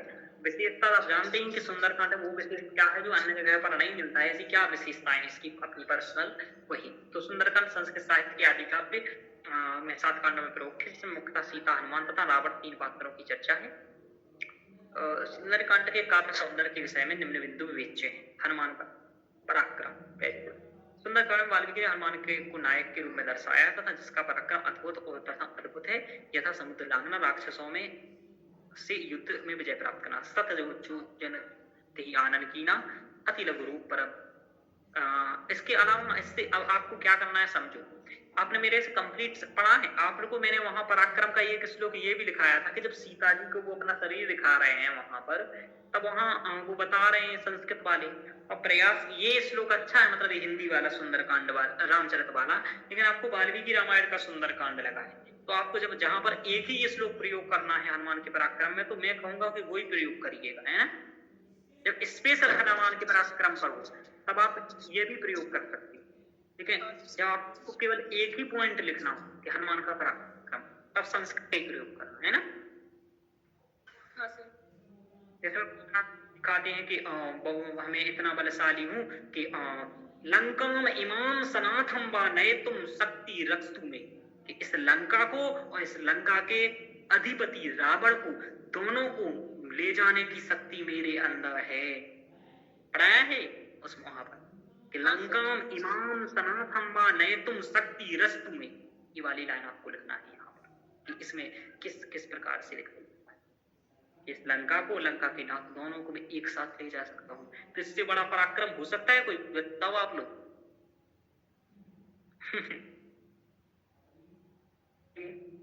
क्या मोदी जी को, बीजेपी को, दोनों को अकेले डुबा सकता हूं? ऐसा कोई कह दे और कर दे, फिर उससे बड़ा कोई है बताइए? कोई नहीं होगा। तो ये वाली बात है, तो वही कह रहे हैं हनुमान जी रावण से, मोदी जी तो कुछ नहीं है रावण के आगे, एक लखपत 1.25 लाख ना थी, इनका तो एक ही नहीं है। चलिए मजाक करता रही, ज्यादा टिप्पणी हो गई। ये भाषा शैली कि मोदी के पुत्र वगैरह हैं क्या, कि मुझे ही पता नहीं है।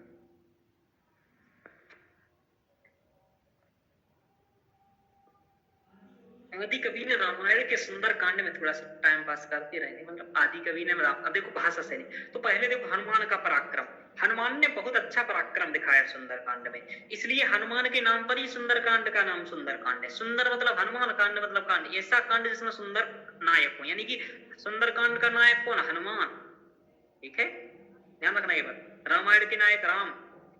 आगे करते हैं, अब भाषा शैली की चर्चा है। आदि कवि ने रामायण के सुंदर कांड में सरल, सुबोध एवं सरस भाषा का अनुप्रयोग किया है, जिसमें कहीं भी कृत्रिमता नजर नहीं आती है। इसमें प्रमाद, प्रसाद, गुण तथा वैदर्भी रीति के छठा द्रष्टव्य, मतलब इन्होंने क्या किया कि भाषा भी बहुत अच्छी प्रयोग की। कोई ग्रंथ का मतलब क्या होता है, कोई मूवी बना रहे हो, क्या है भाई, समझ में आनी चाहिए चीज, तभी वही अच्छी है। तब सत्वम बलम चैव विजानीमे महाकवि वायुरेव गतिम चापीति चाग्नेर इवात्र, कि वायु के तब सत्वम बलम चैव विजानीमे महाकवि, हे महाकवि मैं तुम्हारी बल को जानती हूँ, वायु के समान तुम्हारी गति है, अग्नि के समान तुम्हारा तेज है। ऐसी कौन कह रहा है? सीता कहती है इसके हनुमान के बारे में। खुद की बड़ाई करना आसान है, ठीक है, लेकिन दूसरा तुम्हारी बड़ाई करे ये बहुत बड़ी बात होती है कि तब सप्तम बलम चाहिए, तुम्हारी औकात जानती हूं मैं, है ना, तब सप्तम बलम चाहिए विजानी में महाकपि हे महाकपि में जानती हूँ वायु रिप गति चापी तेजस। तो ये बहुत इंपॉर्टेंट है कि भाषा सरल है।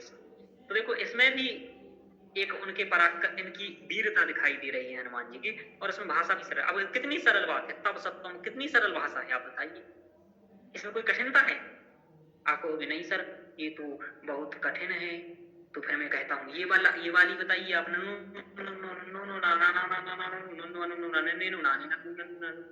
अब ये कैसी भाषा है? एक अक्षर समझ नहीं आएगा, ये भारवी की भाषा है। तो ये सरल भाषा कहो फिर आप लोग संस्कृत, है ना, वरना भारवी की भाषा पढ़ लो आप। भारवी नहीं तो श्रीहर्ष की भाषा पढ़ लीजिए, वाण भट्ट की पढ़ लीजिए, आपको कालिदास की सरल लगने लगेगी। इन्होंने अपने काव्य में अलंकार संयोजन बहुत बेहतर किया है सुंदरकांड में, जो कि काव्य की श्रेष्ठता को दिखाता है। उपमाओं में इस अनंत सागर में कवि ने पद्य में उपमा का प्रयोग किया है, यथा राक्षसियों से घिरी सीता की दुर्दशा, यानी कि अलंकार का सुंदर प्रयोग किया है। जैसे कि इसमें देखो, प्रियजनम पश्यन्तीम पश्यन्तीम राक्षसी गणम स्वगणेन मृगहीनाम स्वगणम गणाभिवृताम स्वगणा अभिवृताम, ठीक है, इसमें गलत लिखा है स्वगढ़ और अभिप्रताम, तो आप दोनों को मिलाएंगे तो ये दीर्घ हो जाएगा ना, ऐसा है ना, दीर्घ कर दीजिएगा, दीर्घ संधि हो जाएगी यहाँ पर। स्वगणेन मृगहीनाम स्वगणा अभिवृताम, ठीक है। आपको बताऊं ये सब मुझे श्लोक याद है ना, इसलिए मुझे मालूम चल जाता है। चलिए, इसी प्रकार उपमा के अतिरिक्त काव्य में रूपक, अर्थांतर, न्यास, उत्प्रेक्षा आदि अलंकारों का भी अनुप्रयोग, ये उपमा का प्रयोग किया है। यहाँ पर उपमा कैसे की है? उपमा तो आपको समझ में आ गई होगी, वैसे भी आपको बताया, अच्छा है, मतलब ये उपमा का ऐसे प्रयोग किया है उन्होंने बताया, जैसे कुत्तों के बीच कोई छोटा हिरण का बच्चा फंस जाए तो हिरण का बच्चा रोता है ना, जैसे कोई हिरण का बच्चा है वो कुत्तों के बीच में फंस जाए तो बेचारा क्या करेगा? कुछ नहीं कर पाएगा। ऐसे ही सीता जी की तुलना हिरण से की है कि सीता जी फंस गई है किसके बीच में? राक्षसनियों के बीच में। तो राक्षसनियों को कुत्तों से तुलना की है। अब कुत्तों से नहीं, कुतियों से करेंगे। मतलब कुछ भी मान लो वैसी वाली कि राक्षसनियों की तुलना कुत्तों से, और यहाँ पर तुलना की है सीता की हिरण से, मृग से। स्वगणेन मृगहीनाम, कोई अपने गढ़ से, कोई अपने जैसे कोई मृग है जो अपने समूह से दूर हो जाता है, वो कुत्तों के बीच फंस जाता है, तो जैसी उसकी स्थिति होती है वैसे ही सीता जी अपने परिवार जन से बिछुड़ करके जैसे यहाँ फंस गई हैं, तो यहाँ सीता जी को ये परेशान किए हुए हैं। यानी कि यहाँ पर सीता की दुर्दशा दिखाई देती है कि सीता कैसे परेशान थी वहां पर, तो उपमा की गई है। तो सुंदरतम उपमा है। केवल इस पद्य में उपमा वैशिष्ट ही नहीं है, इसमें उन्होंने, आप एक चीज देखो, व्याकरण वैशिष्ट भी बताया है कि स्व और स्वा का अंतर भी बताया है। इस स्वा का मतलब होता है स्वयं और स्वा का मतलब होता है कुत्ता। तो एक शब्द का भी क्या महत्व है, इस व्याकरण के महत्व को भी यहाँ वाल्मीकि ने उद्धृत किया इस पद्य के माध्यम से। स्वगणेन मृगहीनाम स्वगणमिताम, ये वाली भी बात इंपोर्टेंट यहाँ पर दिखाई, ठीक है। तो व्याकरण वैशिष्ट भी इसमें प्रतिध्वनित होता है। भाषा तो सरल है ही, सरल भाषा हो, अच्छी चीजें हो, बढ़िया रस है। अब इसमें देखो, इसमें करोड़ रस भी है। आप रस की बात करो तो इसमें करोड़ रस है अलंकार के साथ। करोड़ रस का में भी इसका प्रयोग कर सकते हो आप, है ना। आप करोड़ रस में प्रयोग कर सकते हो उक्ति चीज का, अलंकार में तो कर ही रहे हो। आप तो यहाँ डायरेक्ट लिख सकते हो, उपमा से सुसज्ज करोड़ रस की अनुभूति करोड़ रस में, है ना। उपमा अलंकार सुसज्जित करोड़ रस की संज्ञा सीता की दुर्दशा को बताते हुए कहते हैं करोड़ रस में। तो ये वाली बात। इसी तरह उपमा के अतिरिक्त काव्य में रूपक, अर्थांतर, न्यास, उत्प्रेक्षा आदि अलंकार अब रसाभिव्यंजना पर आ गए। सुंदरकांड करोड़ रस की अजस्त्र धारा अत्युत उसके श्लोक से प्रवाहित हो रही है। अजस्त्र धारा मतलब निरंतर धारा, अत्युत्कृष्ट रूप में प्राप्त प्रवाहित दिखाई देती है। हनुमान द्वारा अशोक वनिका में सीता की दशा का वर्णन करते हैं। अश्रुपूर्ण स्मृत मुखी दीनाम कसामसनेन च शोक ध्यान पराधीनाम नित्यम दुख परायणा, हमेशा बेचारी दुख में डली रहती हैं। कैसे? शोक में, ध्यान में, यानी कि राम का ध्यान करती रहती हैं, शोक में डूबी रहती हैं। और अश्रुपूर्ण मुखी दीनाम, आंसू कर रहे हैं, मुख एकदम वर्ण पड़ा है, क्रश पड़ा है, यानी कि एकदम पैसा पड़ा है। इस तरीके से, यानी कि जैसे एक लड़की रोती हो एकदम दुख में, वैसे ही स्थिति में सीता पड़ी, रेगुलर पड़ी है, नित्यम दुख पर आएगा। तो हनुमान द्वारा अशोक वनिका में सीता की दशा का वर्णन बहुत ही सूक्ष्म है। एक ऐसी स्थिति, तो ये पद बड़ी बेहतर किया। और क्या है वैशिष्ट? इसके अतिरिक्त अद्भुत हास्य आदि रसों का भी प्रयोग किया गया है। जैसे हनुमान के पराक्रम के संदर्भ में अद्भुत रस का प्रयोग है कि काव्यम सौद्य वर्णन, प्रकृति चित्रण भी यहाँ पर कि बहुत सुंदर प्रकृति चित्रण भी किया है, जिससे कि मन लगता है। क्योंकि जहाँ प्रकृति अच्छी हो वहाँ मन लग जाता है। आप लोग क्यों जाते हैं हिमाचल वगैरह घूमने, कुल्लू मनाली? वहाँ पर प्राकृतिक सौंदर्य आपको मोहित करता है। इसलिए काव्य में भी प्राकृतिक चीजों का वर्णन उस काव्य को उच्चतम और श्रेष्ठ बनाता है। काव्य सौंदर्य वर्णन है संवर्धन हेतु व्यक्तिगत मानव का सुंदरतम अनुप्रयोग महाकवि ने अशोक वनिका के वर्णन में किया है। शैलेन्द्र गंधाढ्यम द्वितीय गंधमादनम अशोक वनिकायां तु तस्यां वानरगंगा। Very good. नदी तालाब विषय का भी सुंदर वर्णन है। इस प्रकार प्राप्त होता है। इस प्रकार भाषा शैली, रसाभिव्यंजना, अलंकार, पद्धति, चित्रण आदि के मुख्य, जैसे सुंदरी सीता का पराक्रम, पवित्र धर्म, हनुमान का पराक्रम आदि विशिष्टताओं के कारण ही समीक्षक ने कहा है सुंदरे सुंदरी लंका, सुंदरे सुंदरी कथा, सुंदरे सुंदरी सीता, सुंदरे गंगा, सुंदरम। Very good. अब इस पद्य में आपने सब कुछ अच्छा लिखा है। इस प्रश्न में आपने एक एक चीज अच्छा दिया है। इसी तरीके से आपको उदाहरण देते हुए चीजें लिखनी है और इन चीजों को याद कर लेना है। इतना आप पेपर में याद करके जाते हैं तो किसी में कोई हिम्मत नहीं है कि आप ऐसा आंसर लिखो तो आपको 15 में से 12 अंक ना दे। ठीक है मुक्ति जी? हाँ सर। आराम से नंबर मिलेंगे। आप खुद सोचो कि इससे ज्यादा कोई व्यक्ति क्या लिख सकता है। भाई उदाहरण ही देगा ना अच्छे। अच्छा लिखा है, वेरी गुड। इसमें कोई दिक्कत नहीं है, इसमें आपका सही है, इसमें कोई सुधारने की जरूरत नहीं है। बस आपको यही याद करना है, सेम लिखना है। ऐसी चीजों में एक्सेल आराम से करते हो। तो ईसा जी देख रहे हो आप, ज्योत्सना जी सुन रहे हो आप लोग, तो बोल ही नहीं रहे हो कुछ।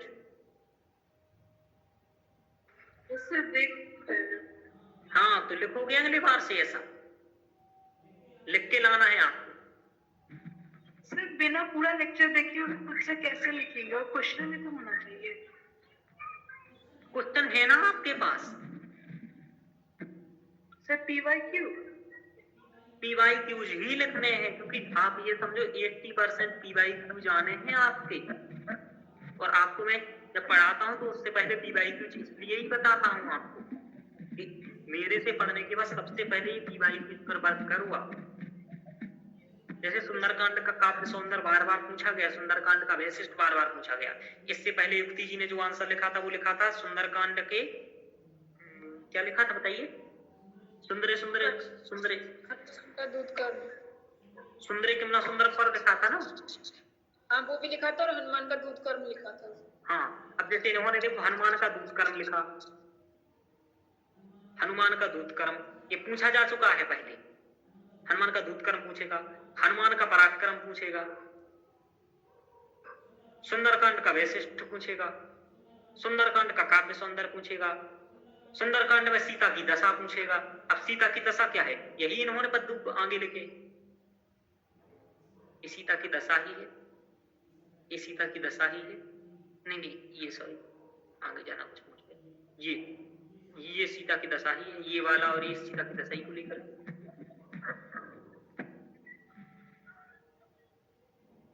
तो ये आपसे पूछे जाएंगे। तो ईसा जी सबसे पहले जितने टॉपिक्स मैंने पढ़ाए हैं ना उन सब कर आप समझोगे, उसमें आपको केवल इतना ही बात लिख देनी है। क्या कि वाल्मीकि रामायण हनुमान पराक्रम विवेच्य, वाल्मीकि रामायण सीताम दुर्दशाम वर्णयत, वाल्मीकि रामायण सब कुछ जो सर ने पढ़ाया वो सब कुछ वर्णय। समझ में आ रहा क्वेश्चन? आंसर लिखना है 3 पेज का।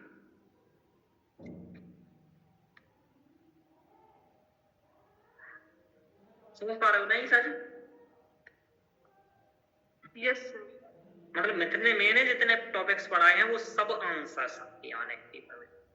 यही तो ग्रीष्मा जी करते हैं। पिछले बार मैंने क्या किया था, आपको देखो उन्होंने एक चीज के आंसर लिखे थे 4 वाक्य दर्शन के, कितने 5 से 6 आंसर, 5 आंसर लिख करके आए थे, 6 आए थे, जितने भी आए थे। अब 4 वाक्य दर्शन से जितने टॉपिक्स मैंने पढ़ाए उन सबका आंसर आप बनाओ, लिखो, सोचो, उस पर विचार करो, वो लिखना पड़ेगा इस तरीके से। एक बार सबसे पहले तो आप लोगों ने दर्शन कंप्लीट करना पड़ेगा, तभी आप लिखोगे। अभी आपने किए ही नहीं, या नहीं ना तैयार, दिक्कत तो यही है। क्यों युक्ति जी, जब करोगे तब तो समझ में आएगा, मतलब नॉलेज होगा ना थोड़ा चीजों का, तभी आप लिखने पर आगे बढ़ पाओ। और बताइए, आप लोग में से कोई लिख करके लाए हो क्या? क्यों ज्योतिषना जी, युक्ति जी, अच्छा मंजू जी, आप भी यूपीएससी की तैयारी कर रही हैं ना महोदय, फिर? मैं तो ऐसे ही आपकी क्लास देखने आ जाती हूँ। अरे बाप रे, पहले भी आई थी ना? हाँ, रोज आती हूँ कभी कभी।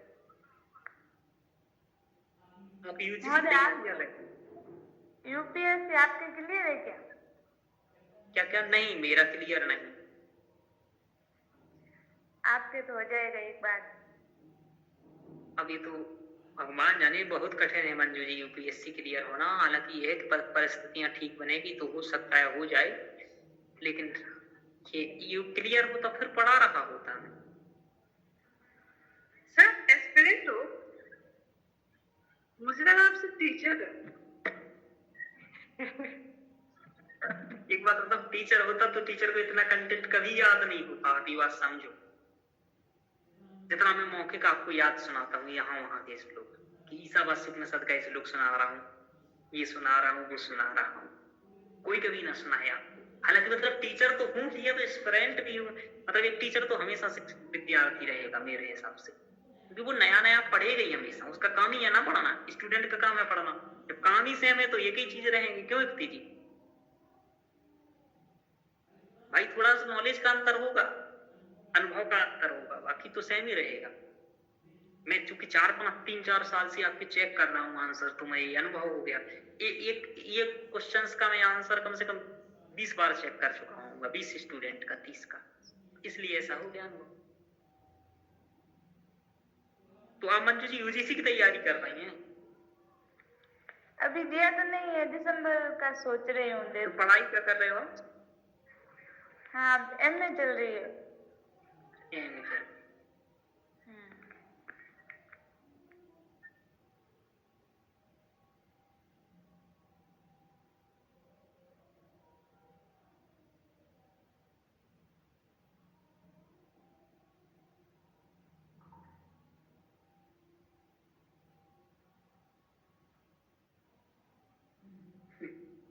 चलिए,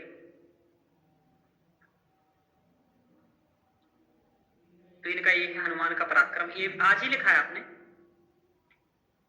आदि कवि वाल्मीकि विरचित आदि प्रमुख काव्य सुंदरकांड, जिसके नायक हनुमान, जिसमें हनुमान ने पराक्रम वायु तेजस्चापि ठीक है। प्रश्न स्वभाव उत्पन्न होता है कि इस कांड का नाम सुंदरकांड क्यों पड़ा? इस संदर्भ में अतिरिक्त हनुमान का पराक्रम देखा जाता है। ये तो आप चेक करा चुकी है ना? नहीं सर, ये वाला नहीं कर पाए। राणा सीता पे अपने बल पर संदेह होता है। सीता को अपने बल पर संदेह करते हैं, देखते हैं, यानी कि सीता को लगता है कि बल पर संदेह देखते हैं कि हनुमान जी को लगता है कि सीता को ऐसा लग रहा है कि हनुमान जी में ताकत कम है, ऐसा नहीं है कुछ ना कर पाए, बंदर ही क्या करेगा, है ना? तो फिर वो बताते हैं कि मेरु मंदर संग्रासो बहु दीप्तो नल प्रभा अग्रतो व्यतस्ते चा सीतिया वानरोत्तमा। मेरु पर्वत के समान वो, है ना, हनुमान जी के, सीता जी के सामने खड़े हो गए, यानी अपना शरीर बड़ा करना जो दिखाया उन्होंने, वो बृहदाकार हो गए। तो वही इसमें बताया जा रहा है कि मेरु मंदर संगासु बहु दीप्त नभ प्रभा अग्रतो व्यतस्येता सीतिया वानरोत्तमा। सीता के आगे वो वानर रूप में बहुत बड़ा मेरु पर्वत के समान अपना शरीर करके एक खड़े। हनुमान जी सीता के संदेह को दूर करने हेतु तो अपने संदर्भ में कहते हैं कि मैं इस लंका नगरी को और सभी पर्वतों को, वृक्षों को, ग्रहों को राजा सहित उठा ले जाने का सामर्थ्य रखता हूँ। पर्वत वनोद्देशाम साट्ट प्राकार तोरणम, कि इस वन को, इस पर्वत को, और ये जो 60 प्रकार यानी कि 1000 तोरण लगे हुए हैं, हजारों प्रकार के तोरण, मतलब कोई ऐसा ऐसा जो मकान में बनते हैं, फिर छत डलती है ऊपर से, तो इन्हें तोरण कह दीजिए। तो कह रहे 60 प्राकार तोड़म, कह रहे इमाम लंकाम यानी कि लंकाम इमाम, सनाथम यानी कि नाथ के सहित, नए तुम शक्ति अस्ति में यानी कि मेरे अंदर ले जाने की शक्ति है। किसको? इस लंका को, इस लंका के स्वामी को, इसके सभी तोरणों को, पर्वत को और वन को, मैं सबको ले जा सकता हूं। ऐसा विश्वास में दिला रहे हैं सीता जी को। चिंता मत करो, डरो मत कि ये मारेंगे बंदर को, चिंता मत करो, बहुत शक्ति है मेरे अंदर। सा पर्वत वनोद्देशाम साट्ट प्राकार तोड़म लंकाम इमाम सनातम माने तुम शक्ति रस दूंगे। बहुत अच्छा है ना, याद करके रखना। आपको अब क्या करना है युक्ति जी, जितने भी आपने ये श्लोक लिखे, जो मैंने पिछले बार भी आपको शायद ये सजेशन दिया था कि एक पेज में लिख लेने हैं ना। हाँ सर। किया काम आप? हाँ किया है। वेरी गुड, ऐसे ही आपको करना है। गीता के सभी श्लोक एक पेज में लिख सकते, रिवीजन करो रोज। अभी से यदि आप केवल नाइक जी केवल श्लोक याद रखोगे, है ना, चीजें की बना, जैसे गीता के श्लोक याद कर लो, कौटिल्य अर्थशास्त्र के, ईशावास्योपनिषद के और रामायण के, वाल्मीकि सुंदरकांड के, आपकी यूनिट के आपको केवल 30-40 श्लोक याद रेगुलर अभी से पढ़ते रहो, बस उन्हें और कुछ मत करो, बस पढ़ते रहो श्लोक, तो पेपर के समय में आपको ये याद हो जाए। क्योंकि जब आपको ये पेपर में लिखे नहीं मिलेंगे, याद करने पड़ेंगे और उस समय विशेष में नहीं हो पाएंगे याद। तो कुछ लोग करते हैं कि सर 3 महीने में हो जाएगा, वो तो जाएगा मेरे तरफ से, मैं कंटेंट दे दूंगा, कंटेंट समझ जाओगे, लेकिन रट नहीं पाओगे। समझ पा रहे हो? हाँ, इतना सारे श्लोक कैसे याद कर पाओगे उस समय? तो इनको अभी से आपको करना पड़ेगा।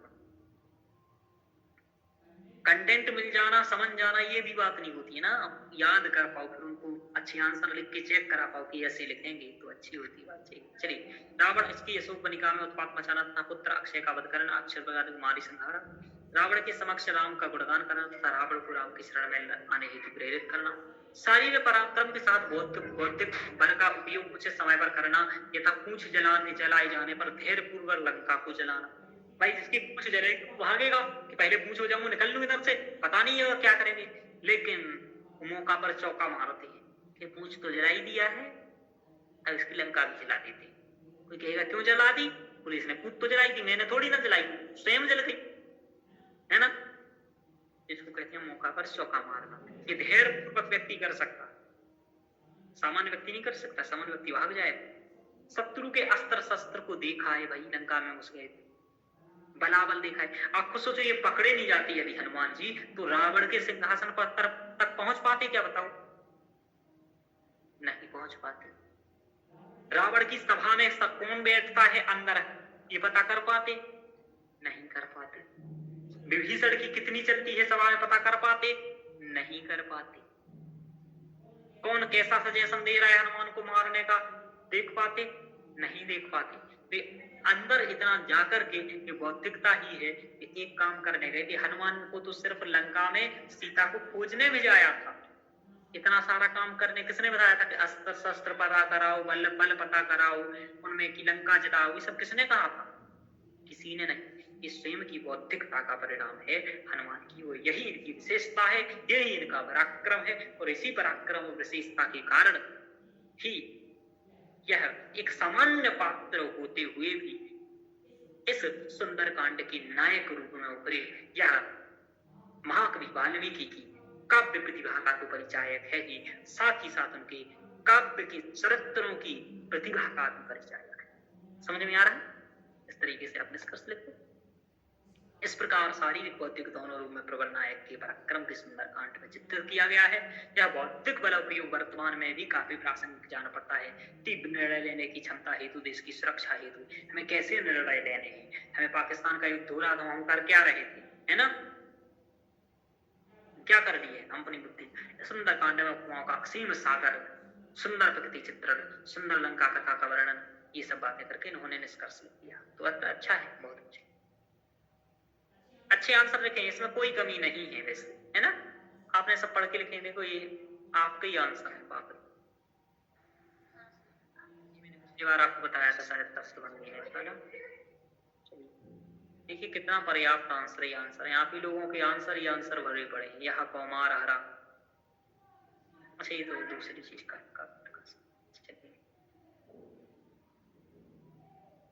और बताइए, तो समझ में आ रहा है ईसा जी कैसे लिखने हैं? Yes sir. ये लिख के ला रहे हैं, देखो ये लिखा है इन्होंने, बहुत अच्छे, देखो भैया इन्होंने कितना अच्छा लिखा। ऐसे ही तो लिखना होती भाई, निष्काम कर्म बार बार पूछा जाता है। श्रीमद् भगवद गीता महाभारत के भीष्म पर्व से उद्धृत है। इसमें युद्ध आरंभ होने से पूर्व अपने प्रिय भक्त अर्जुन का मोह भंग करने हेतु स्वयं श्री कृष्ण उपदेश देते हैं निष्काम कर्म। इसमें 18 अध्याय 700 श्लोक। जब मोह युक्त अर्जुन युद्ध में के परिणामों का विचार कर चिंतित होने लगते हैं, वह विजयी होगा अथवा नहीं, यद वा यजयेम यदि वा न जयेम, मैं जीतूंगा या न जीतूंगा, क्या होगा, ऐसा सोचने लगते हैं। और ये सामान्य सी बात है, सब लोग डरते हैं, है ना, कि जय जीतूंगा या नहीं जीतूंगा। तब श्री कृष्ण निष्काम कर्म का उपदेश देते हुए ईश्वरार्पण भाव से परंतु फल इच्छा रहित कर्म की बात कहते हैं। वेरी गुड, आपने भी देखो ऐसी बात है। श्री कृष्ण अनुसार निम्नलिखित मार्गों का अनुसरण कर निष्काम कर्म किया जा सकता है। लोक संग्रह न करना, समत्व भाव, ईश्वर भाव से कर्पण, स्वधर्मता का पालन, स्थिरता का पालन, आत्म प्रबंधन, ठीक है, आत्म प्रबंधन, ये सब करके आप कर सकते हो। कैसे? कृष्ण द्वारा अर्जुन के सभी प्रकार की आसक्ति तथा त्याग का धर्म पालन का उपदेश दिया जाता है तथा कहा जाता है कि क्षत्रिय के लिए धर्म से युद्ध करना कल्याणकारी कर्तव्य दूसरा नहीं है। स्वधर्म अपि चावीक्षम न विकम्पितुम अर्हसि, धर्म्यादि वेच्छेयो अन्य क्षत्रियस्य न विद्यते। यानी कि क्षत्रियो को उसका अपना धर्म का पालन करना चाहिए, उसका हिलन का पालन करना चाहिए, वो उसका मूल कर्तव्य होता है। इसलिए ये बताया, अच्छी बात। मनुष्य केवल कर्म कर सकता है, अर्थात कर्म करने में ही उसका सर्वोधिकार, कर्म फल पर कदापि नहीं। इसलिए मनुष्य को कर्म की इच्छा त्याग करके फल में लीन होना चाहिए, कर्म में लीन होना चाहिए, मतलब फल की इच्छा त्याग कर। कर्मण्येवाधिकारस्ते मा फलेषु कदाचन अन्ना कर्म फले हेतुर्भुः माति संगोष्ठ कर्मणि। कर्म फल में आसक्ति इसको त्याग कर कार्य की सफलता एवं असफलता में समान बुद्धि वाला होकर के कर्तव्य करना चाहिए। योगस्थ कुरु कर्माणि संगम त्यक्त्वा धनंजय सिद्धि समूहता समत्वमेव उच्यते, कि योग में स्थित होकर के सिद्धि और अशुद्धि का में समान भाव रखो कि जीतोगे या नहीं जीतोगे। समत्वमेव उच्यते, ऐसी स्थिति करोगे तो ये समत्व की बात है। और अर्जुन के माध्यम से श्री कृष्ण द्वारा दुख और सुख, दुख लाभ हानि तथा जय पराजय सभी का समान मान करके केवल कर्म करने का उपदेश समस्त जन समुदाय को दिया गया है। सम सुख दुखी, सुखे दुखी समेत लाभ लाभो जय, सुखो दुखो लाभो लाभो, इन सब में एक समान रहना। ततो युद्धाय युज्यस्व नैवं पापम वाप्स्यसि, दोनों में युद्ध करो, इन सब के अलावा आपको नहीं सोचना है, इसी चीज की सोचना है। जो पुरुष समस्त कामनाओं को त्याग करके स्पृहा तमामता रहित, अहंकार रहित परम शांति को प्राप्त करता है। विहाय कर्मान्य सर्वान पुमांसन निस्पृशा निर्वतो निरंकारा सा शांतिरति गच्छति, वो क्या करता है, शांति को भी प्राप्त होता है। इसके बाद आपने निष्कर्ष लिख दिया। इस प्रकार निष्काम कर्म की महिमा का उपदेश देकर के मानव कल्याण का मार्ग गीता में संलग्न किया गया है, सदुपदेशित किया गया है, ऐसा कहिएगा, सदुपदेशित किया गया है। जो स्वयं भगवान पद्मनाभ के स्वयं पद्मनाभ भगवान नारायण की नरावतार श्री कृष्ण के मुखारविंद से प्रकट होने के कारण में इस संदर्भ में कहा। आप इस गीता में संदर्भ में कहा गया, आप डायरेक्ट कहो ना सीधे कि इस प्रकार मानव कल्याण को उपदेशित करते हुए श्रीमद् भगवत गीता जो स्वयं पद्मनाभ के मुख से विनिस्तृत है, इसी शब्द का प्रयोग करो, विनिस्तृत है, विस्तृत है और सुंदरतम उपदेश प्रदान दिया गया है। मैं क्या कह रहा था पता है? सुंदरतम प्रोवाइड किया गया है। कभी कभी ऐसा होता है वो हिंदी के साथ इंग्लिश बोल जाता, वो कर देते हैं, क्योंकि भाषाएं इतनी हो गई हैं, अब क्या ही कर सकते हैं, अपन लोग अलग नहीं कर सकते, कौन सी बात। सुंदरतम सदुपदेश दिया गया है, प्रदान किया गया है, तो ये आपने लिख दिया, ठीक है। अब आपको अच्छा ही आपने प्रयोग किया, कोई दिक्कत नहीं है, पर्याप्त श्लोक आप प्रयोग किए हो, बस इनको याद करना थोड़ा सा कठिन है, जो कर लीजिएगा। निष्काम कर्म की आपने बता ही दिया है, निष्काम कर्म कैसे करना है। आप निष्काम कर्म का थोड़ा सा ही आपने ठीक है सही बताया, निष्काम कर्म का स्वरूप यहाँ लिख पाए तो यहाँ से लिख सकते हो कि निष्काम कर्म का स्वरूप क्या है, स्वरूप बताना है, निष्काम कर्म ये है। बाकी तो वही है गुरु, आप थोड़ी सी बात उसकी भी बता सकते हो जो मैंने बताया आपको कि ईशावास्योपनिषद की थोड़ी सी बात कर सकते हो जिससे कि इंटरलिंकिंग हो जाए। उसमें बस इतनी बात कर लीजिएगा कि कुर्वन्ने वे कर्माणि जीवस्य चित्तम समान इंद्रो मुच्चरत सखा, ये भी बात कर सकते हो। बाकी तो आपने सही प्रयोग किए ही हैं श्लोकों का, इन श्लोकों को कर सकते हो। एक और श्लोक जो मैंने लिखा है वो भी आप प्रयोग कर सकते हो, असंशय महाबाहो मनो दुर्निग्रहं चलम। बाकी आपने पर्याप्त श्लोक लिखे हैं, ऐसा लिख करके आओगे तो आपको नंबर मिलेंगे। और आपने लेकिन मेन श्लोक नहीं हाँ लिखा है ना, कर्मण्डे अधिकार, ठीक है, मेन श्लोक आपका यही है इसका, जिसमें बताया जाता है कर्मण्डे अधिकार अस्ति मां फलेषु कदाचन, फल में अधिकार नहीं है, कर्म में ही अधिकार है, इसलिए मां कर्म फल हेतु, फल के हेतु का कारण दोनों को इसका फल क्या होगा। और इस जिससे कि आप जब यही नहीं सोचोगे इसका क्या कैसा होगा तो आप उसमें संगे मतलब उसमें फल ये नहीं कहा गया है इसमें कि आप फल की चिंता, फल के बारे में ना सोचोगे, फल में फल सोचो लेकिन फल में संलग्न ना हो। जैसे मैं ये नहीं कहता हूं आप लोगों से रील्स मत देखो, मैं ये कहता हूं रील्स की आदत मत पालो कि आपको अनिवार्य हो जाए देखना। समझ पा रहे हो, यही बात यहाँ कह रहे हैं कि फल की सोचो लेकिन इतना मत सोचो कि फल ना मिले तो आपको फांसी लगानी पड़े। समझ पा रहे हो ना भाई, यूपीएससी कर रहे हो, कोई भी चीज कर रहे हो तो फल की तो सोच के करोगे ही, फल तो पहले ही मन में आ जाएगा। तो यहाँ फल की दिक्कत नहीं है, फल की बात नहीं कही, यहाँ ये कहा गया है कि आप फल ना मिले तो समत्व भाव रखो। कैसा समत्व भाव कि सिद्धि और असिद्धि में समान भाव रखो, इसी को समत्व है। समझ में आया व्यक्ति जी? एक लिखा जाएगा कि निष्काम कर्म कैसे किया जा सकता है, तो बोलो ऐसे नहीं किया जा सकता है कुछ।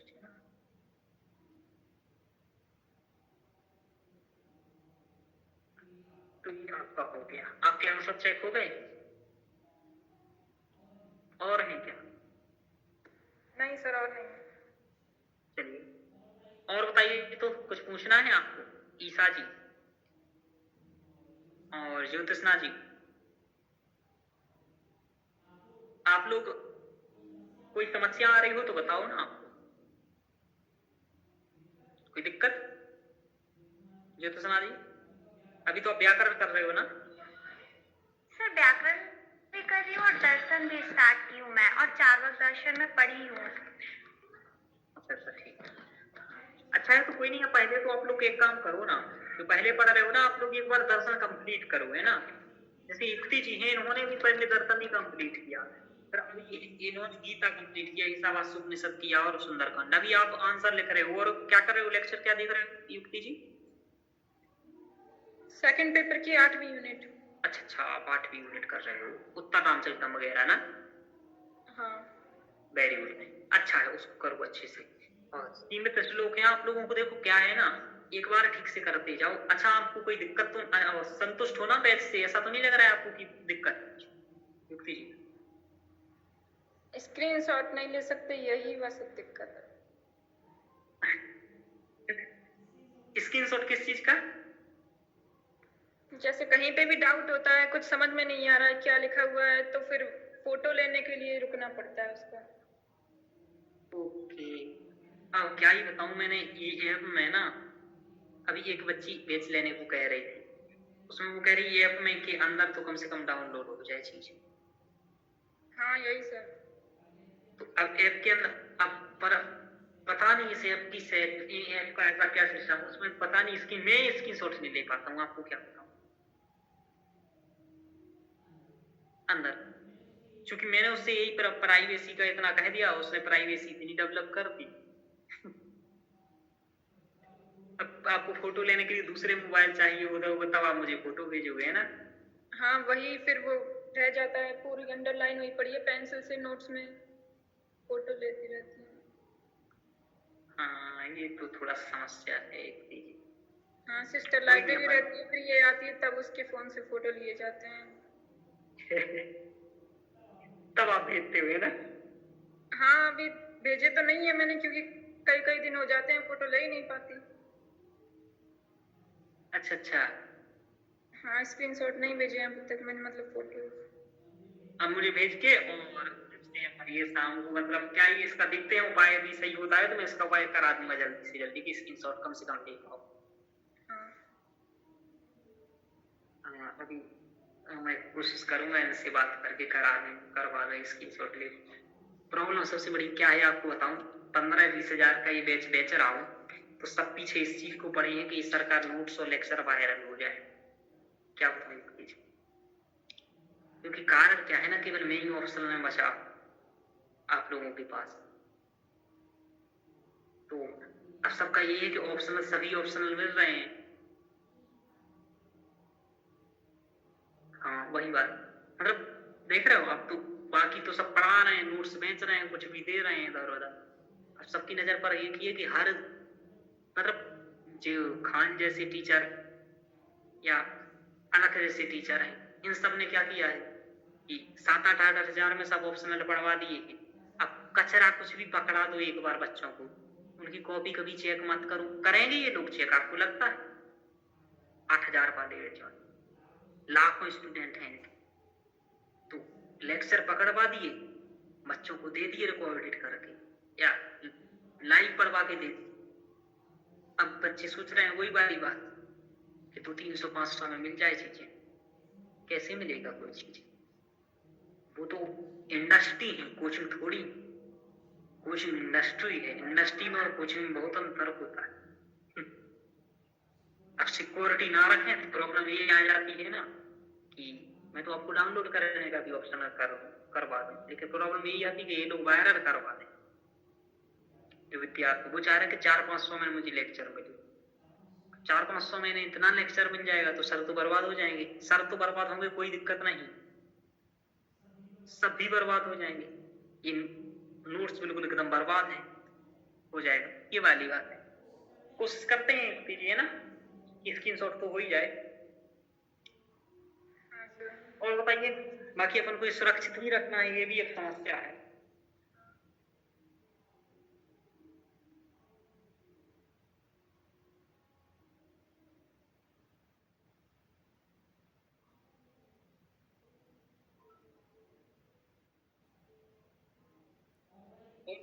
तो कुछ नहीं पूछना है तो इतने ही रखेंगे क्लास पर। बताइए ईशा जी, प्रिया, वो जित्सना जी, और कुछ भी पूछना हो पर्सनल मुझे मैसेज कर लीजिएगा और खूब भेज दीजिएगा फोटो वगैरह। इतना टेंशन का कुछ नहीं है, आप डायरेक्ट मुझे फोटो लेकर के एक बार भेज दो, है ना, कि ये सर पूछना है। एक साथ श्लोक लिख करके उनका जिनका अर्थ पूछना है अर्थ पूछ लो आप। आपको इंट्रो लिख करके कोई इंट्रो चेक कराना है, इसी दिन का वेट मत किया करो आप।